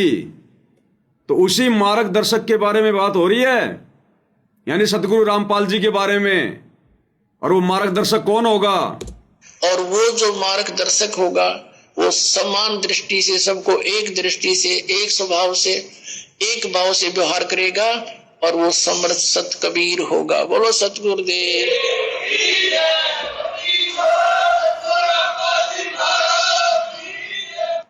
और वो कौन होगा? वो समर्थ सत्य कबीर ही होगा। तो कौन है वर्तमान में कबीर धरती पर? सतगुरु रामपाल जी, स्वयं कबीर परमात्मा। इसलिए उस दाढ़ी मूंछ वाली कबीर की समझे जाने वाली बनावटी, नकली, मुर्दा, बेजुबान फोटो का सतगुरु रामपाल जी के यथार्थ 13वें कबीर पंथ में, उनके भक्तों के दिल में, घर में, दरबार में कोई स्थान नहीं है, कोई जगह नहीं है। और मंद बुद्धि होगा वो भगत, सबसे बड़ा महामूर्ख होगा जो सतगुरु रामपाल जी से उपदेश लेने के बाद अगर उस दाढ़ी मूंछ वाली कबीर की समझे जाने वाली फोटो को परमात्मा मानकर उसमें जरा भी आस्था रखेगा। क्योंकि गुरु और गोविंद दो नहीं भाई, जब तक दो समझोगे दो जग में जाई। नरक में जाने वाले काम है, नरक में जाने वाले काम। तो कितना क्लियर किया गुरुदेव भगवान ने कि वो जो मार्गदर्शक होगा, जो 13वां कबीर पंथ चलाएगा, वो स्वयं समर्थ सत्य कबीर होगा। और सबके साथ एक समान व्यवहार करेगा, सबको एक समान देखेगा। अब देखेगा वो जो धरती पे होगा, जो गुरु रूप में होगा। अब तुम्हारे दाढ़ी मूंछ वाले क्या देखेंगे? किसको देखेंगे भाई? अरे सतलोक आश्रम वालों, तुम्हारे दाढ़ी मूंछ वाले कबीर जी धरती पे कहाँ हैं? कौन से दिन उन्होंने हमारे साथ में समान व्यवहार किया? वो तो कभी मिले भी नहीं, वो तो कभी साक्षात्कार भी नहीं दिया उन्होंने। भगवान कभी छुपता हुआ डोलता है क्या? भगवान को किस बात का डर है, किस बात का भय है? अरे ये छुपन छुपाई का खेल तो ये काल खेलता है, ये रहता है छुप के। फिर तुम्हारे कबीर भगवान दाढ़ी मूंछ वाले अगर वही भगवान है तो छुप के क्यों बैठे हैं? किस बात का डर है? क्या कुछ उल्टा पुल्टा काम कर रखा क्या उन्होंने भी काल की तरह? जो उनको शर्म आती है अपने बच्चों के सामने आने में। कबीर भगवान को शर्म नहीं है, वो उल्टा काम कभी सोच भी नहीं सकते, उनकी सोच में भी नहीं होता। इसीलिए तो 8 सितंबर 1951 को ही दिल्ली मंडल में आके बैठ गए, सतगुरु दिल्ली मंडल आईसी। पूज्य गुरुदेव सतगुरु रामपाल जी परमात्मा, ये है समर्थ सत्य कबीर, जो सबके साथ समान व्यवहार कर रहे हैं। समदृष्टि, सतगुरु के लक्षण 4 बखाना। प्रथम वेद शास्त्र को ज्ञाना, दूजे हरि भक्ति मन कर्म वचन जानी, तीजे समदृष्टि जाना, और चौथा वेद विधि सब कर्मा। ये 4 लक्षण सतगुरु के जाना। तो समदृष्टि की भूमिका कौन निभा रहे हैं? सतगुरु रामपाल जी निभा रहे हैं। तो ये हैं रियल में कबीर भगवान। और इनके अलावा अगर किसी और में जरा भी आस्था रख ली, as a god, as a परमात्मा, भाई मुक्ति नहीं हो पाएगी। बाकी भक्ति जो कर रहे हो, दान धर्म जो कर रहे हो, सुमरण जो कर रहे हो, फिर काल के हत्थे चढ़ जाओगे, ब्रह्मा विष्णु महेश बन जाओगे, धरती पर राजा महाराजा बन जाओगे, और फिर दुर्गति भी होगी फिर आगे भयंकर। जितनी मौज उतनी सजा। तो ये पंगा भाई और बहनों समझदार आत्मा तो लेगी नहीं गुरु को मानुष मानने वाली। तो कितने अच्छे से गुरुदेव भगवान आप और हमारी आंखें खोलते हुए सन 1993 से सत्संग करते हुए आ रहे हैं। और एक सत्संग में देखो गुरुदेव भगवान ने कितने अच्छे से हमें समझाया। परमात्मा क्या कह रहे हैं। 17 फरवरी 1988 को उन्होंने आदरणीय राम देवानंद जी को अपना मुंह बोला गुरु धारण किया। आदरणीय राम देवानंद जी कोई सतगुरु नहीं थे। सतगुरु तो एक ही होता है पूरी सृष्टि में, एक ही, एक समय में एक ही होता है, दूसरा कोई सतगुरु नहीं होता।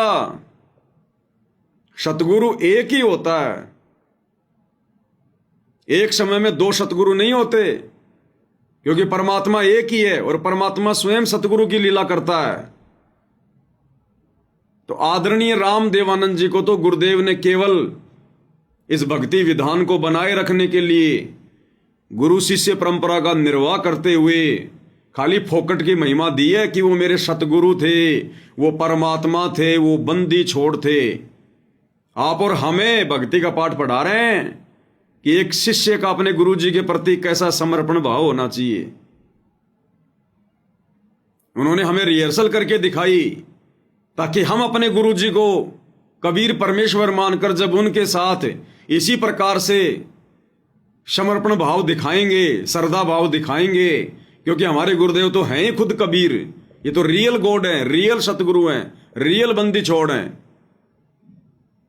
तो जब तक हमारे भाव उस कदर नहीं होंगे तब तक हमारी बात नहीं बनेगी।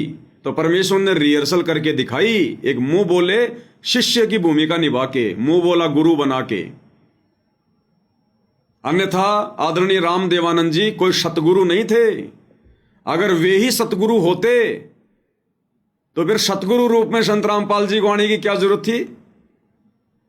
अरे परमात्मा कहते हैं सिद्ध तार है पिंड आपना और साधु तार है खंड, और सतगुरु उसको जानियो जो तार देवे ब्रह्मांड। सतगुरु तो वो होता है जो पूरे ब्रह्मांड को पार कर दे, मोक्ष करा दे। तो अगर आदरणीय राम देवानंद जी ही सतगुरु होते तो फिर सतगुरु रामपाल जी को आने की जरूरत क्या थी, वो खुद ही ना सबको पार कर देते।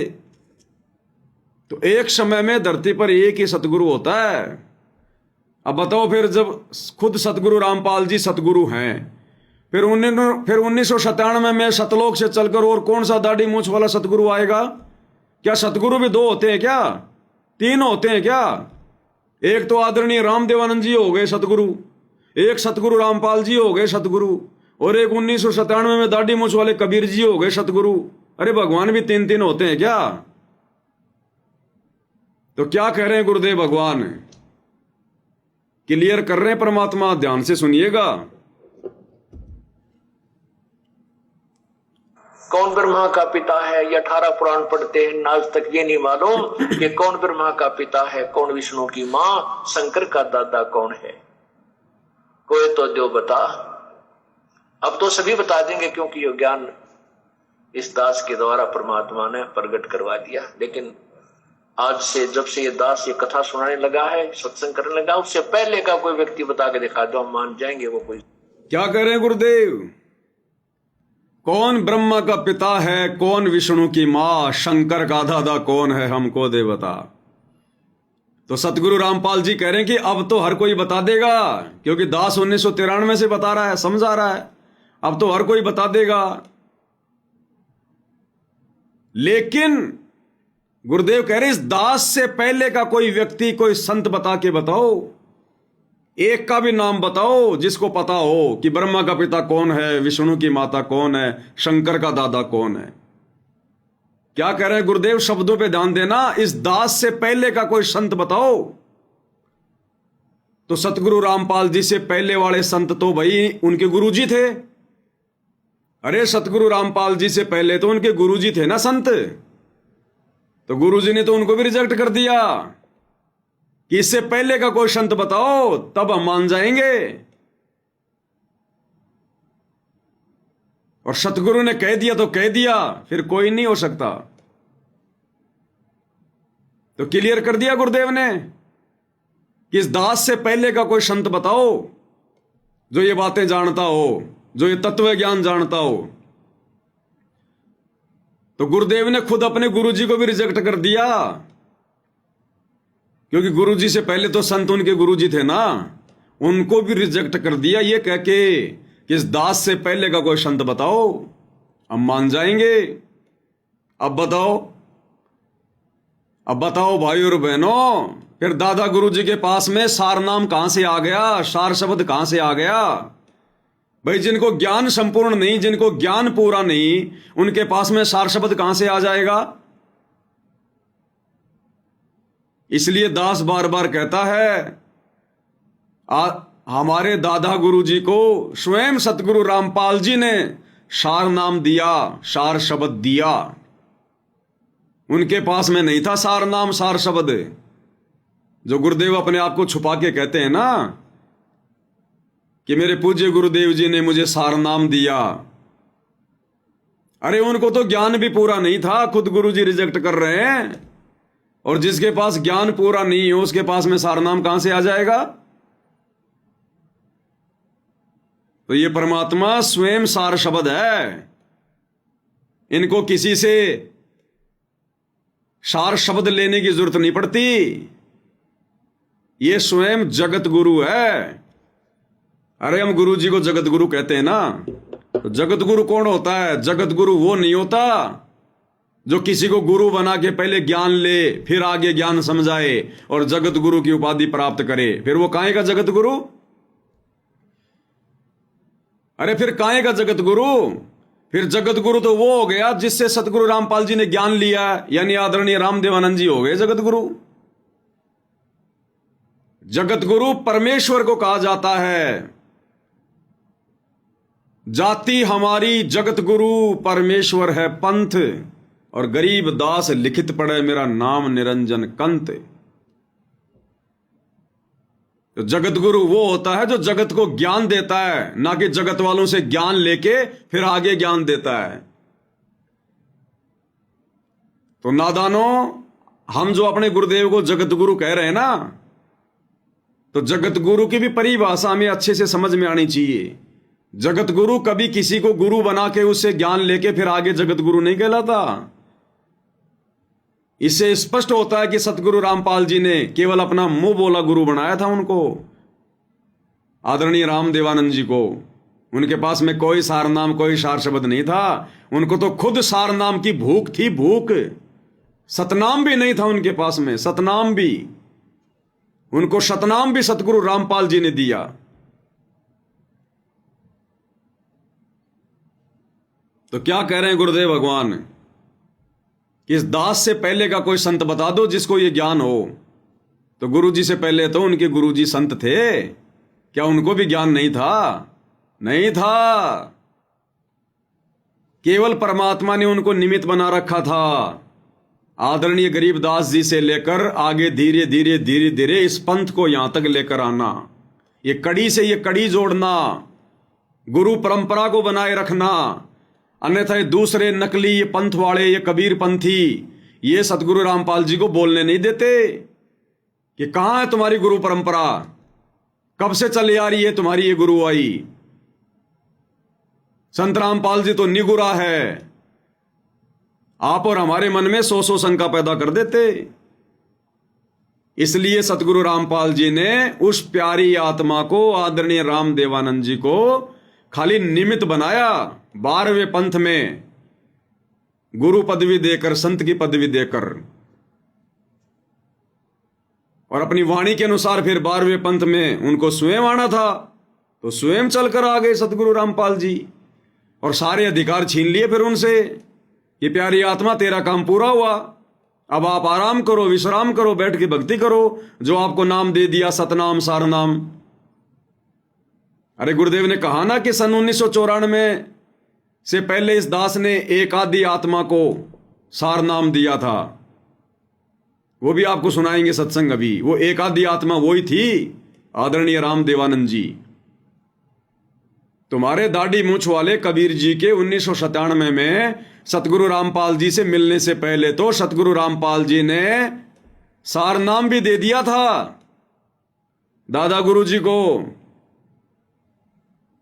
वो आगे दिखाएंगे आपको, पहले ये सुनो इसमें क्या कह रहे हैं गुरुदेव कि कौन ब्रह्मा का पिता है, कौन विष्णु की मां, शंकर का दादा कौन है, हमको दे बता। अब गुरुदेव कह रहे अब तो हर कोई बता देगा इस दास से सुनकर, इस दास से पहले का कोई संत बताओ तो मान जाएंगे हम। तो दादा गुरु जी भी रिजेक्ट कर दिए गुरुदेव ने, रिजेक्ट, कि उनको भी मूल ज्ञान नहीं था। संत था यहाँ पर, कौन ब्रह्मा का पिता है, ये 18 पुराण पढ़ते हैं, आज तक ये नहीं मालूम कि कौन ब्रह्मा का पिता है, कौन विष्णु की मां, शंकर का दादा कौन है। कोई तो जो बता, अब तो सभी बता देंगे क्योंकि ये ज्ञान इस दास के द्वारा परमात्मा ने प्रकट करवा दिया। लेकिन आज से जब से ये दास ये कथा सुनाने लगा है, सत्संग करने लगा, उससे पहले का कोई व्यक्ति बता के दिखा दो, हम मान जाएंगे वो कोई संत था यहाँ पर। न तो ये सा संत था केवल परमात्मा को छोड़ के, जो कबीर परमात्मा आए थे, या उनसे सीधे संबंधित संत, जैसे क्या कह रहे हैं गुरुदेव, उस कबीर परमात्मा को छोड़कर और उनसे मिले हुए जो संत हैं उनको छोड़कर। और गुरुदेव कह रहे 7 संतों मुझे ध्यान है, 7 संतों का तो मेरे पास में प्रमाण है जिनको कबीर जी मिले, ये मूल ज्ञान दिया। और उन 7 संतों में दादा गुरु जी का नाम नहीं है, आदरणीय राम देवानंद जी का नाम नहीं है। और देखना कितना बड़ा भाई और बहनों आज की वीडियो में निष्कर्ष निकलेगा, और यह दृढ़ विश्वास होगा हम आत्माओं को कि कबीर केवल धरती पर सतगुरु रामपाल जी हैं, दूसरा कोई कबीर किसी ब्रह्मांड में, सतलोक में कहीं नहीं है। अगर वहां भी कोई बैठा है तो सतगुरु रामपाल जी ही बैठे हैं, क्योंकि अनंत कोटि कलाओं के स्वामी है। तो क्या कह रहे हैं गुरुदेव, आज से पहले का कोई संत बताओ। फिर गुरुदेव कह रहे हैं या तो कबीर परमात्मा स्वयं आए थे, उनको पता था, या उनसे परिचित जो संत थे उनको पता था, और उन संतों में दादा गुरु जी का नाम नहीं है। देखिएगा, सुनिए। 7 संतों के बारे में दास को मालूम है, उनको छोड़कर किसी को यह तत्व ज्ञान नहीं था। गुरुदेव कह रहे 7 संतों का नाम दास को याद है, उनको छोड़कर किसी को तत्व ज्ञान नहीं था। और दादा गुरु जी का नाम लिया ही नहीं गुरु जी ने उन 7 संतों में। तो क्या दादा गुरु जी को तत्व ज्ञान नहीं था? भाई नहीं था, पूर्ण तत्व ज्ञान नहीं था। पूर्ण तत्व ज्ञान तो स्वयं परमात्मा को ही होता है। अब सोचिए, जिनको पूर्ण तत्व ज्ञान नहीं था दादा गुरु जी को, तो उनके पास में सतनाम कहां से आ जाएगा, सार नाम कहां से आ जाएगा? तो दादा गुरु जी को सतनाम और सार नाम अरे हमें गुरुदेव ने बताया ना विशेष संदेश में कि मेरे पूज्य गुरुदेव जी ने मुझे प्रथम नाम दिया और 7 दिन के अंदर अंदर फिर मुझे सतनाम दे दिया। तो दास पहले भी आपको ये बातें बोल चुका है कि वो प्रथम नाम और 1 सप्ताह के अंदर सार नाम दादा गुरु जी ने संत रामपाल जी को नहीं दिया, संत रामपाल जी ने दादा गुरु जी को दिया था। पहले प्रथम नाम और उसके 1 सप्ताह के अंदर उनको शतनाम दे दिया था, क्योंकि वो उनकी अच्छी आत्मा थी, प्यारी आत्मा थी। इस मार्ग में उन्होंने भूमिका निभाई थी एक संत की। तो सतगुरु रामपाल जी ने 1 सप्ताह के अंदर अंदर प्रथम नाम और शतनाम ये दादा गुरु जी को दिया था, ना कि दादा गुरु जी ने सतगुरु रामपाल जी को दिया था। ये कबीर मार्ग भाई और बहनों उल्टा चलता है, उल्टा। कबीर का ज्ञान अटपटा और झटपट समझ में ना आए, और जिसको झटपट समझ में आ जाए उसकी सारी खटपट निकल जाए। ये इतना जल्दी समझ में नहीं आता। तो वो शतनाम और प्रथम नाम संत रामपाल जी ने अपने गुरु जी को, मुंह बोले गुरु जी को, 1 सप्ताह के अंदर अंदर दिया था।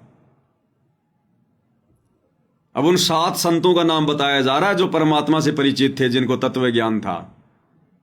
उसमें दादा गुरु जी का नाम नहीं है। तो मालूम है उनको छोड़कर किसी को ये तत्व ज्ञान नहीं था। वो कौन कौन है? आदरणीय धर्मदास साहिब जी, आदरणीय गरीबदास साहिब जी, आदरणीय दादू साहिब जी, आदरणीय मलुक साहिब जी, आदरणीय गीसा साहिब जी, आदरणीय नानक साहिब जी और आदरणीय गरीबदास साहिब जी। ये 7 संत, इससे इनकी वाणी में प्रमाण है। अन्य किसी भी संत की अपने अनुभव की बुक में कोई तत्व ज्ञान नहीं है। बताओ, दादा गुरु जी तो फेल हो गए। दादा गुरु जी को तो तत्व ज्ञान था ही नहीं, गुरु जी ने रिजेक्ट कर दिया। उनको तो कबीर जी भी नहीं मिले। जैसे कि दाढ़ी मूछ वाले कबीर जी गरीबदास जी को मिले, धर्मदास जी को मिले, मलुकदास जी को मिले, दादू दास जी को मिले, गीसा दास जी को मिले, नानक जी को मिले, और हमारे दादा गुरु जी को तो कबीर जी भी नहीं मिले, दाढ़ी मूछ वाले। भाई मिलना चाहिए था ना, इतनी अच्छी आत्मा थी, 12वें पंथ का गुरु था, भगवान ने एक बार तो दर्शन देना चाहिए था ना। लेकिन अपने एक सत्संग में गुरु जी कह रहे हैं एक शब्द में कि कबीर जी आदरणीय राम देवानंद जी को भी मिले, और वैसे कोई प्रमाण है ही नहीं कहीं। अब कैसे मिले कबीर जी, कब मिले कबीर जी दादा गुरु जी को? अब वो शब्द लेंगे भाई और बहनों हम परमात्मा का, अब उस शब्द के माध्यम से क्लियर होगा कि कबीर जी कब और कैसे आदरणीय राम देवानंद जी को मिले। क्योंकि गुरुजी ने शब्द में लिखा है तो झूठ नहीं हो सकता, और वैसे गुरुजी ने कभी बताया नहीं, कोई प्रमाण नहीं कि कबीर जी आदरणीय राम देवानंद जी को मिले। तो एक शब्द के माध्यम से देखना भाई और बहनों कितना क्लियर होगा आज गुरुदेव भगवान के आशीर्वाद से। और शतलोक, और कौन सा शब्द है?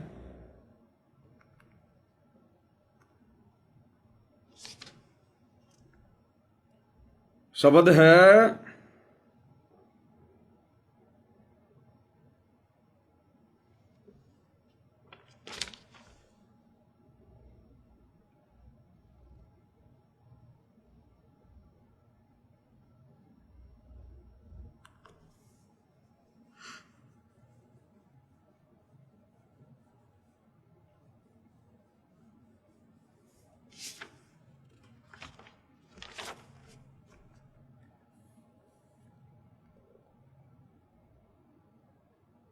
तुम कर दो पल में पार हो जा रजा थारी।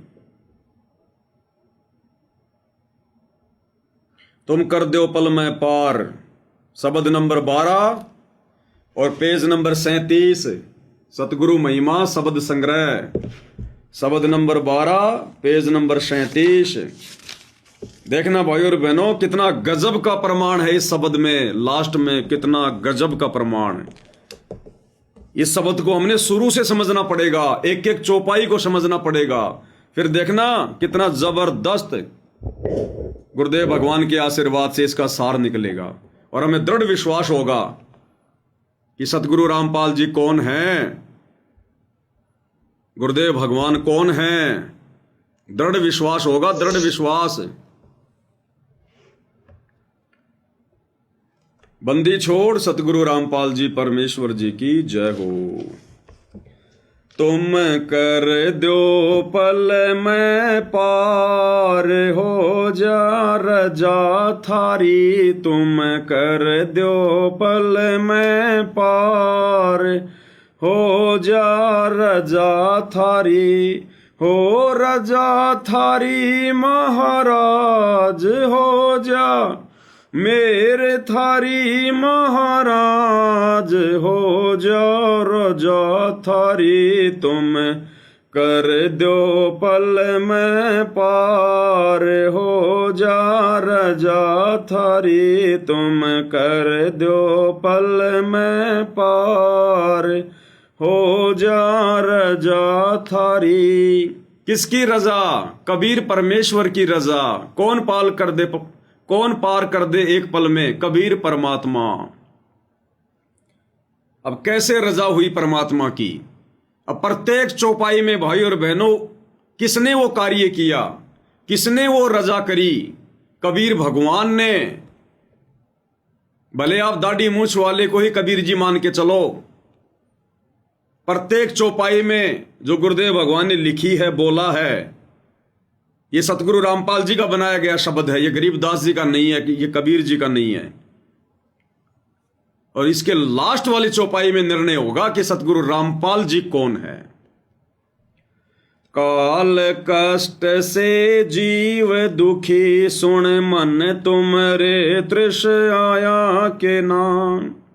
सत्यलोक को छोड़ के सतगुरु काल लोक में आया के ना।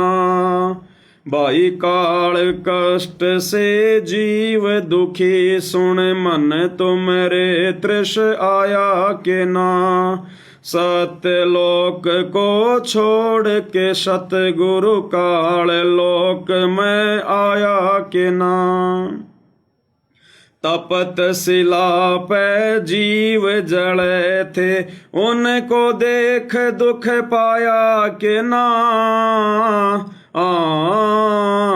वहाँ खूब हुई तकरार, निरंजन गैल थारी। वहाँ खूब हुई तकरार, निरंजन गैल थारी। तुम कर दो पल में पार, हो जा रजा थारी। तुम कर दो पल में पार, हो जा रजा थारी।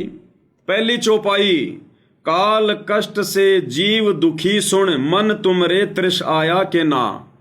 कि इस काल के लोक में जीवों को दुखी देखकर परमात्मा आपको पीड़ा हुई या नहीं हुई? तो काल लोक में हम जीव आत्माओं को दुखी देखकर किसको पीड़ा हुई? कबीर जी को पीड़ा हुई। और सत्यलोक को छोड़ के सतगुरु काल लोक में आया कि ना। फिर सतलोक को छोड़ के काल लोक में कौन आया? कबीर जी। प्रत्येक चौपाई में कबीर की महिमा है, ध्यान रखना भाई और बहनों। तपतशिला पर जीव जड़े थे, उनको देख दुख पाया कि ना। तपतशिला पर अपनी आत्माओं को काल के द्वारा भूनकर खाता हुआ देखकर, और फिर कौन आया, कौन दुखी हुआ? कबीर जी। और वहां खूब हुई तकरार, निरंजन गैल तेरी। और निरंजन यानी काल के साथ में तकरार किसकी हुई? कबीर जी की।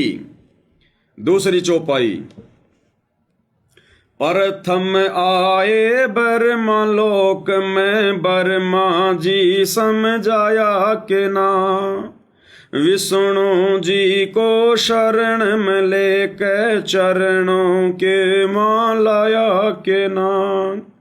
प्रथम आए ब्रह्मलोक में ब्रह्मा जी समझाए के ना, विष्णु जी को शरण में लेकर चरणों के मालाए के नाम, शिव शंकर को शिष्य बना के सोहम नाम सुनाया के ना, थारी खूब हुई तकरा जयकार पहुँचे शिवपुरी, थारी खूब हुई जयकार पहुँचे शिवपुरी, तुम कर दो पल में पार हो जा रजा थारी, तुम कर दो पल में पार हो जा रजा थारी। प्रथम आए ब्रह्मालोक में ब्रह्मा जी को समझाया के ना, तो ब्रह्मा जी के लोक में ज्ञानी ऋषि का रूप बनाकर ब्रह्मा जी को समझाने के लिए कौन आए थे? कबीर जी। विष्णु जी को शरण में लेके चरणों के मां लाया के ना, फिर विष्णु जी को हरियम नाम दे के अपना शिष्य किसने बनाया? कबीर जी ने। ये सारी महिमा कबीर जी के ध्यान रखना भाई और बहनों। यानी जो जो घटनाएं घटी वो कबीर जी ने आके वो घटनाएं घटित किया नहीं की शिव शंकर को शिष्य बना के सोहम नाम सुनाया के ना, फिर शंकर जी के लोक में गए कौन? कबीर जी। शंकर जी को सोहम नाम देकर अपना शिष्य किसने बनाया? कबीर जी ने। थारी खूब हुई जयकार पहुंचे शिवपुरी, फिर शंकर भगवान ने शिवपुरी में कबीर परमेश्वर जी के पहुंचने के बाद में उनके जय जयकार किया नहीं की किसकी? कबीर जी की। अगली चौपाई, लहर तारा में कमल के फूल पे बालक बन दिखलाया के नाम, नीरो नीमा गए नहान को वहां जुलाह को पाया के ना, लहर तारा में कमल के फूल पे बालक बन दिखलाए के ना, नीरो नीमा गए नहान को वहां जुलाह को पाए के नाम, काजी आए नाम धरण ने नाम कबीर धरवाया के ना, तुम पूर्ण ब्रह्म करतार बन गे कबीर हरि, तुम पूर्ण ब्रह्म करतार बन गे कबीर हरि, तुम कर दो पल में पार हो जा रजा थारी, तुम कर दो पल में पार हो जा रजा थारी। लहर तारा में कमल के फूल पे बालक बन दिखलाया के ना, तो लहर तारा तालाब में 650 साल पहले कमल के फूल पर शिशु रूप में बालक बनकर किसने दिखाया? कबीर जी ने। और नीरू नीमा गए नहान को वहां जुलाए को पाया के ना, और नीरू नीमा को शिशु रूप में कौन प्राप्त हुए? कबीर जी। काजी आए नाम धरण ने नाम कबीर धरवाया के ना, काजी किसका नाम रखने आए थे? किसका नामकरण करने आए थे? कबीर जी का। तुम पूर्ण ब्रह्म करतार बन गए कबीर हरि। कौन? स्वयं कबीर जी। अगली चौपाई क्या कहती है? मथुरापुरी में धर्मदास को आके आप चिताए के नाम, कर्म कांड में उलझा प्राणी सत मार्ग दिखलाए के ना, भाई मथुरापुरी में धर्मदास को आके आप चिताए के ना, कर्म कांड में उलझा प्राणी सत मार्ग दिखलाए के नाम, ब्रह्मांड 21 ये काल राज, ये राज काल का न्यो सुन के धड़का खाए के ना, तुमने दे दिया शब्द सार गीता दूर दरी, तुमने दे दिया शब्द सार गीता दूर धरी तुम कर दो पल में पार हो जा रजा थारी तुम कर दो पल में पार हो जा रजा थारी। मथुरापुरी में धर्मदास को आके आप चिताए कि ना, तो मथुरापुरी में जिंदा बाबा का रूप बनाकर धर्मदास जी को किसने चेताया? कबीर जी ने। कर्म कांड में उलझा प्राणी सतमार्ग दिखलाए कि ना, उस कर्म कांड में उलझे हुए धर्मदास जी को सतमार्ग सत ज्ञान देकर किसने बताया, किसने सुलझाया? कबीर जी ने। ध्यान रखना, सारी महिमा कबीर जी की है। और ब्रह्मांड 21 ये काल राज का न्यू सुनकर धड़का खाया कि ना, जब धर्मदास को इस बात का पता चला कि ये तो 21 ब्रह्मांड काल का राज है, तो ये बात सुनकर धर्मदास का दिल धक से हुआ कि नहीं हुआ? किसकी बातें सुनकर? कबीर जी की। और तुमने दे दिया शब्द सार गीता दूर धरी, और बिना गीता को हाथ लगाए धर्मदास जी को गीता जी का सार किसने बताया? कबीर जी ने। अगली वाणी, रामानंद योग में उलझे शिष होकर सुलझाया कि ना, सुपच सुदर्शन को शरण में लेकर अपने वचन निभाए कि ना। रामानंद योग में उलझे शिष होकर सुलझाया कि ना, सुपच सुदर्शन को शरण में लेकर अपने वचन निभाए कि ना। सुपच के मात पिता नीरू नीमा वो बेटा बन मुक्ताया के ना। जीवा दत्ता की सूखी डार कर दी हरी भरी, जीवा दत्ता की सूखी डार कर दी हरी भरी, तुम कर दो पल में पार हो जा, तुम कर दो पल में पार हो जा रजा थारी। क्या कह रहे परमात्मा? रामानंद योग में उलझे शिष होकर सुलझाया के ना। मात्र 5 वर्ष की लीलामय आयु में पंडित रामानंद जी को और उनका शिष्य बनकर, मुंह बोला शिष्य बनकर, और पंडित रामानंद जी को किसने समझाया? कबीर जी ने। सुपच सुदर्शन को शरण में लेकर अपने वचन निभाए कि ना। सुपच सुदर्शन को शरण में लेकर अपने वचन निभाए कि ना। किसने? कबीर जी ने। सुपच सुदर्शन के माता पिता को अपने शरण में लेके और सुपच के साथ द्वापर में किया गया वचन किसने निभाया? कबीर जी ने। सुपच के माता पिता नीरू नीमा वो बेटा बन मुक्ताया के ना। सुपच सुदर्शन के माता पिता ही इस कलयुग के प्रथम चरण में नीरू नीमा के रूप में आए थे। तो वो अपना वचन जो सुपच को दिया था द्वापर में कि तेरे माता पिता को मैं जरूर पार करूंगा, अपनी शरण में लूंगा, वो वचन किसने निभाया? कबीर जी ने। और जीवा दत्ता की सूखी डार कर दी हरी भरी। अब जीवा दत्ता की गुजरात के भरूच में सूखी डार चरना अमृत डालते किसने हरी भरी करी? कबीर जी ने। सारी महिमा कबीर जी की है, ध्यान रखना। बलक बुखार में संत कैद किए आके आप छुड़ाए के ना। महल पे ऊंट और महल सरा कही सुन के चाकर खाए के ना। बलक बुखार में संत कैद किए आके आप छुड़ाए के ना। महल पे ऊंट और महल सरा कही सुन के चाकर खाए के ना। बांधी होकर सेज बिछाई तन 3 कोरड़े खाए के ना।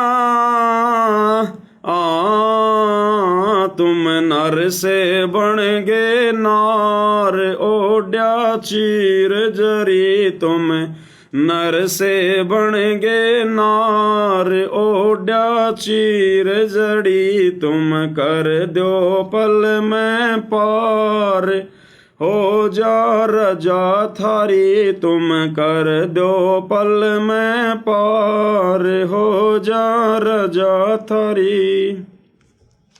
क्या कह रहे हैं?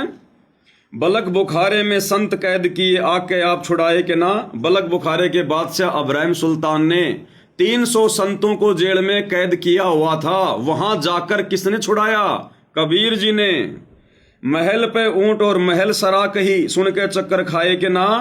जब कबीर परमात्मा एक ऊंटवान बनकर, रबारी बनकर बलक बुखारे बादशाह के महल की छत पर जाकर लठ बजाने लगे, संतरी उसे पकड़कर नीचे लेकर आए और पूछा, भाई तू कौन है? बोला, महाराज मैं रबारी हूं, ऊंट वाला हूं, मेरा ऊंट खो गया, मैंने सोचा कहीं आपकी छत पे ना गया हो। उसके बाद परमात्मा वहां से अंतर्ध्यान हो गए, बलक बुखारे को चक्कर आ गए, बेहोश हो गया। ये लीला किसने की? कबीर जी ने।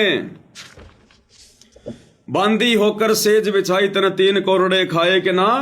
अपनी प्यारी आत्मा इब्राहिम सुल्तान के लिए उस 9 लखे बाग में बांदी का रूप बनाकर उसकी सेज किसने बिछाई? कबीर जी ने।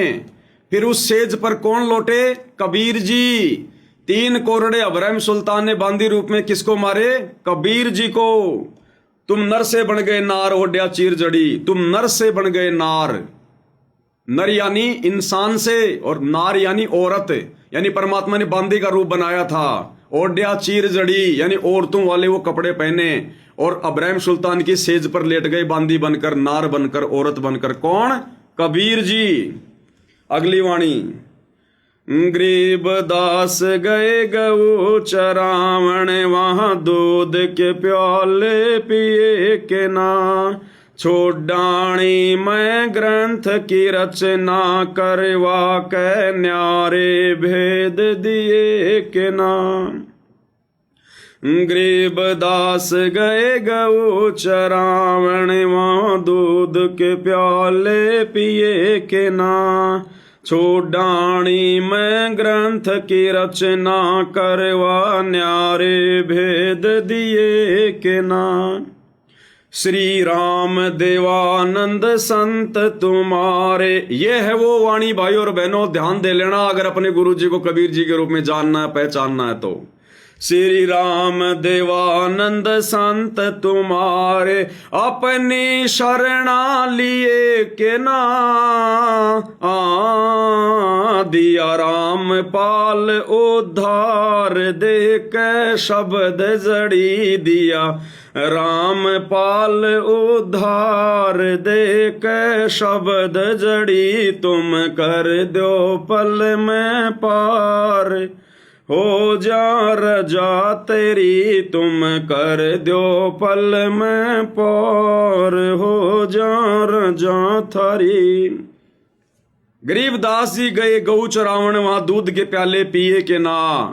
गरीबदास जी 10 साल की उम्र में छुडानी के खेतों में उस नड़ा नाम के खेत में अपनी गाय चराने गए थे।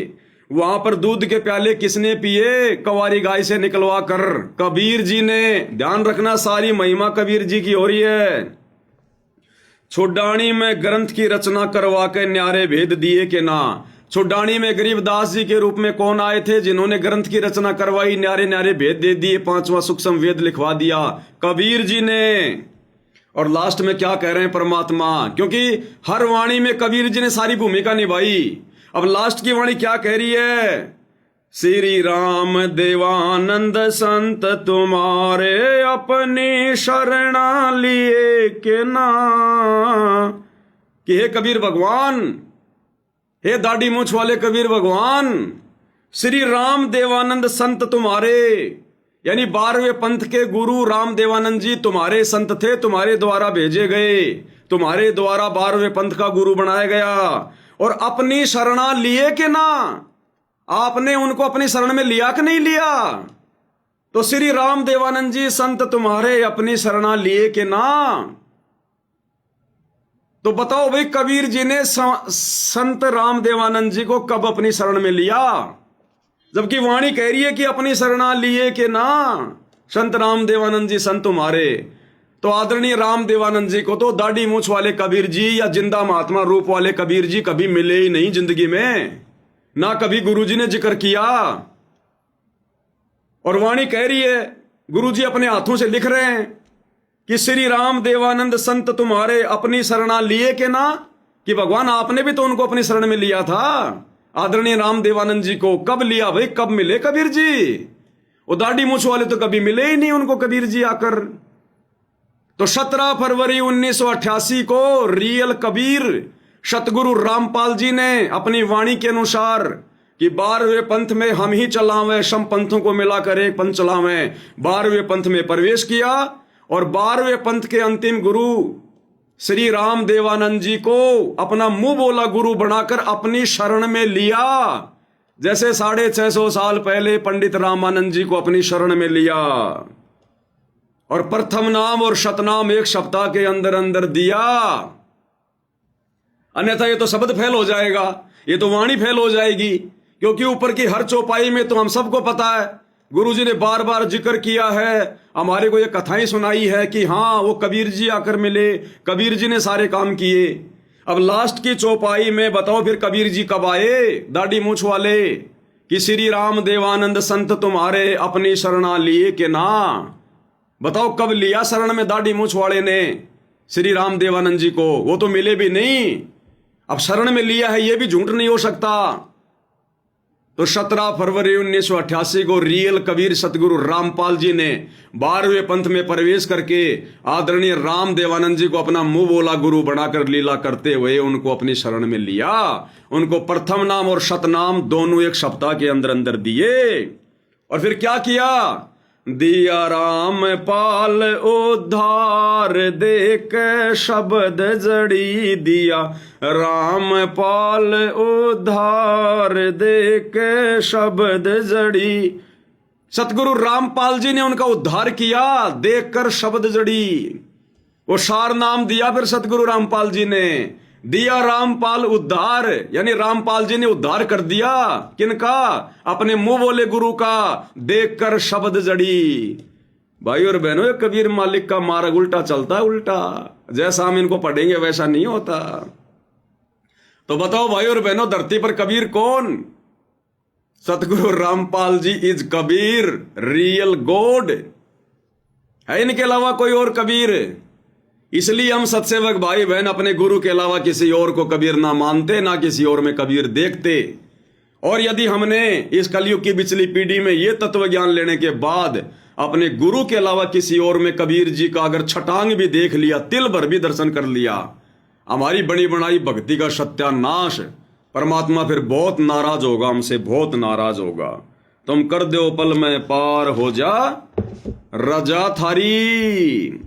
और उस विशेष संदेश में तो गुरुदेव ने भाई और बहनों कितना क्लियर कर दिया, मूर्ख से मूर्ख व्यक्ति भी समझ जाएगा, मूर्ख से मूर्ख व्यक्ति भी, कि सतगुरु रामपाल जी कौन हैं, वर्तमान में क्या लीला खेल रहे हैं, वर्तमान में क्या कर रहे हैं। उसमें कहा ना गुरुदेव भगवान ने, बिल्कुल क्लियर कर दिया उसमें परमात्मा ने। वो कौन सा सत्संग था? 75 नंबर का।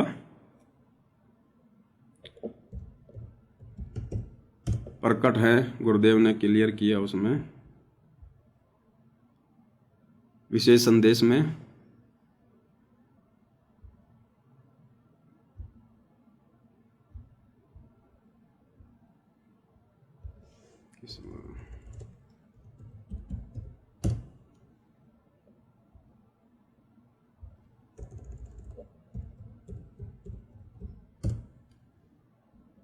ये देखो, बिल्कुल क्लियर कर दिया गुरुदेव ने, बिल्कुल क्लियर। कह रहे वो परमात्मा गरीबदास जी के समय आए थे और भाई अब तुम्हारे सामने प्रत्यक्ष प्रकट है, पहचान सको तो पहचान लेना। तो क्या बताते हैं?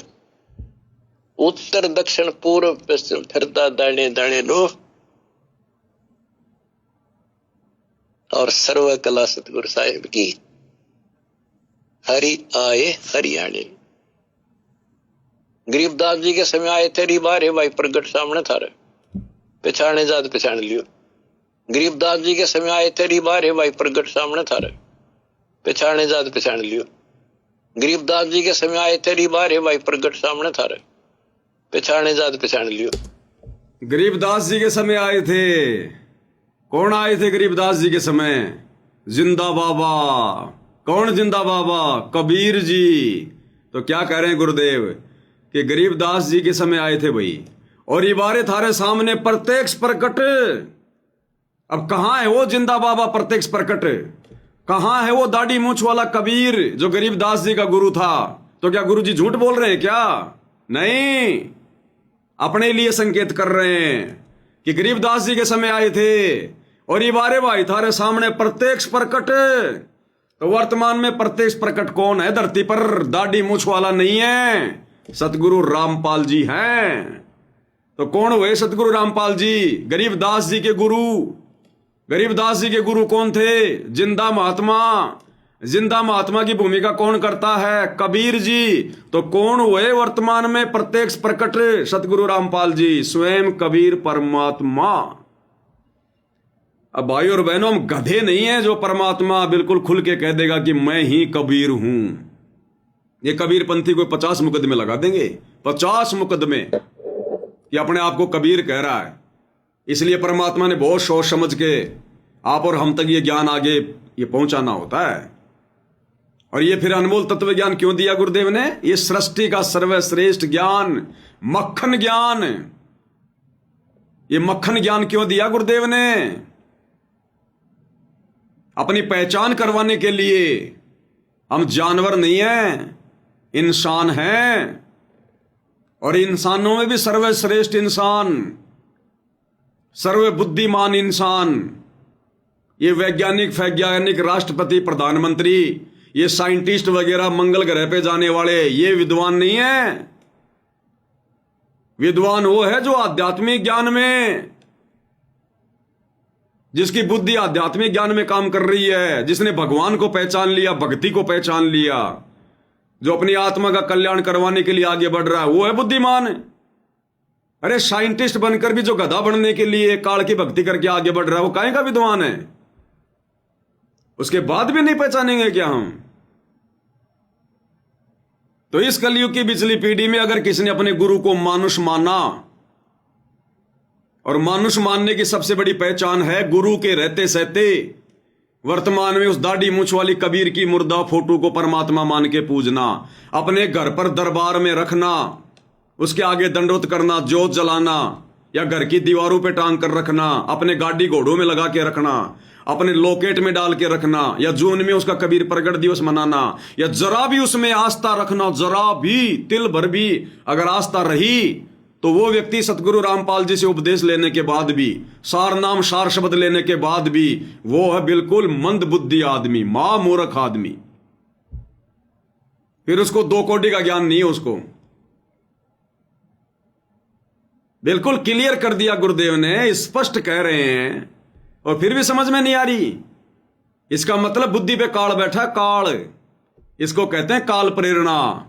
काल ने कहा था ना, जाओ जोग जीत संसारा, जीव न माने कहा तुम्हारा, कि आप कितनी कोशिश कर लेना, मैं उनकी बुद्धि पे बैठा रहूंगा जो आपको परमात्मा मान के नहीं पूजेगा, जो गुरु को भगवान मान के नहीं पूजेगा, मैं उसकी बुद्धि पे बैठा रहूंगा, उसके घट में समाया रहूंगा, सदबुद्धि आने नहीं दूंगा।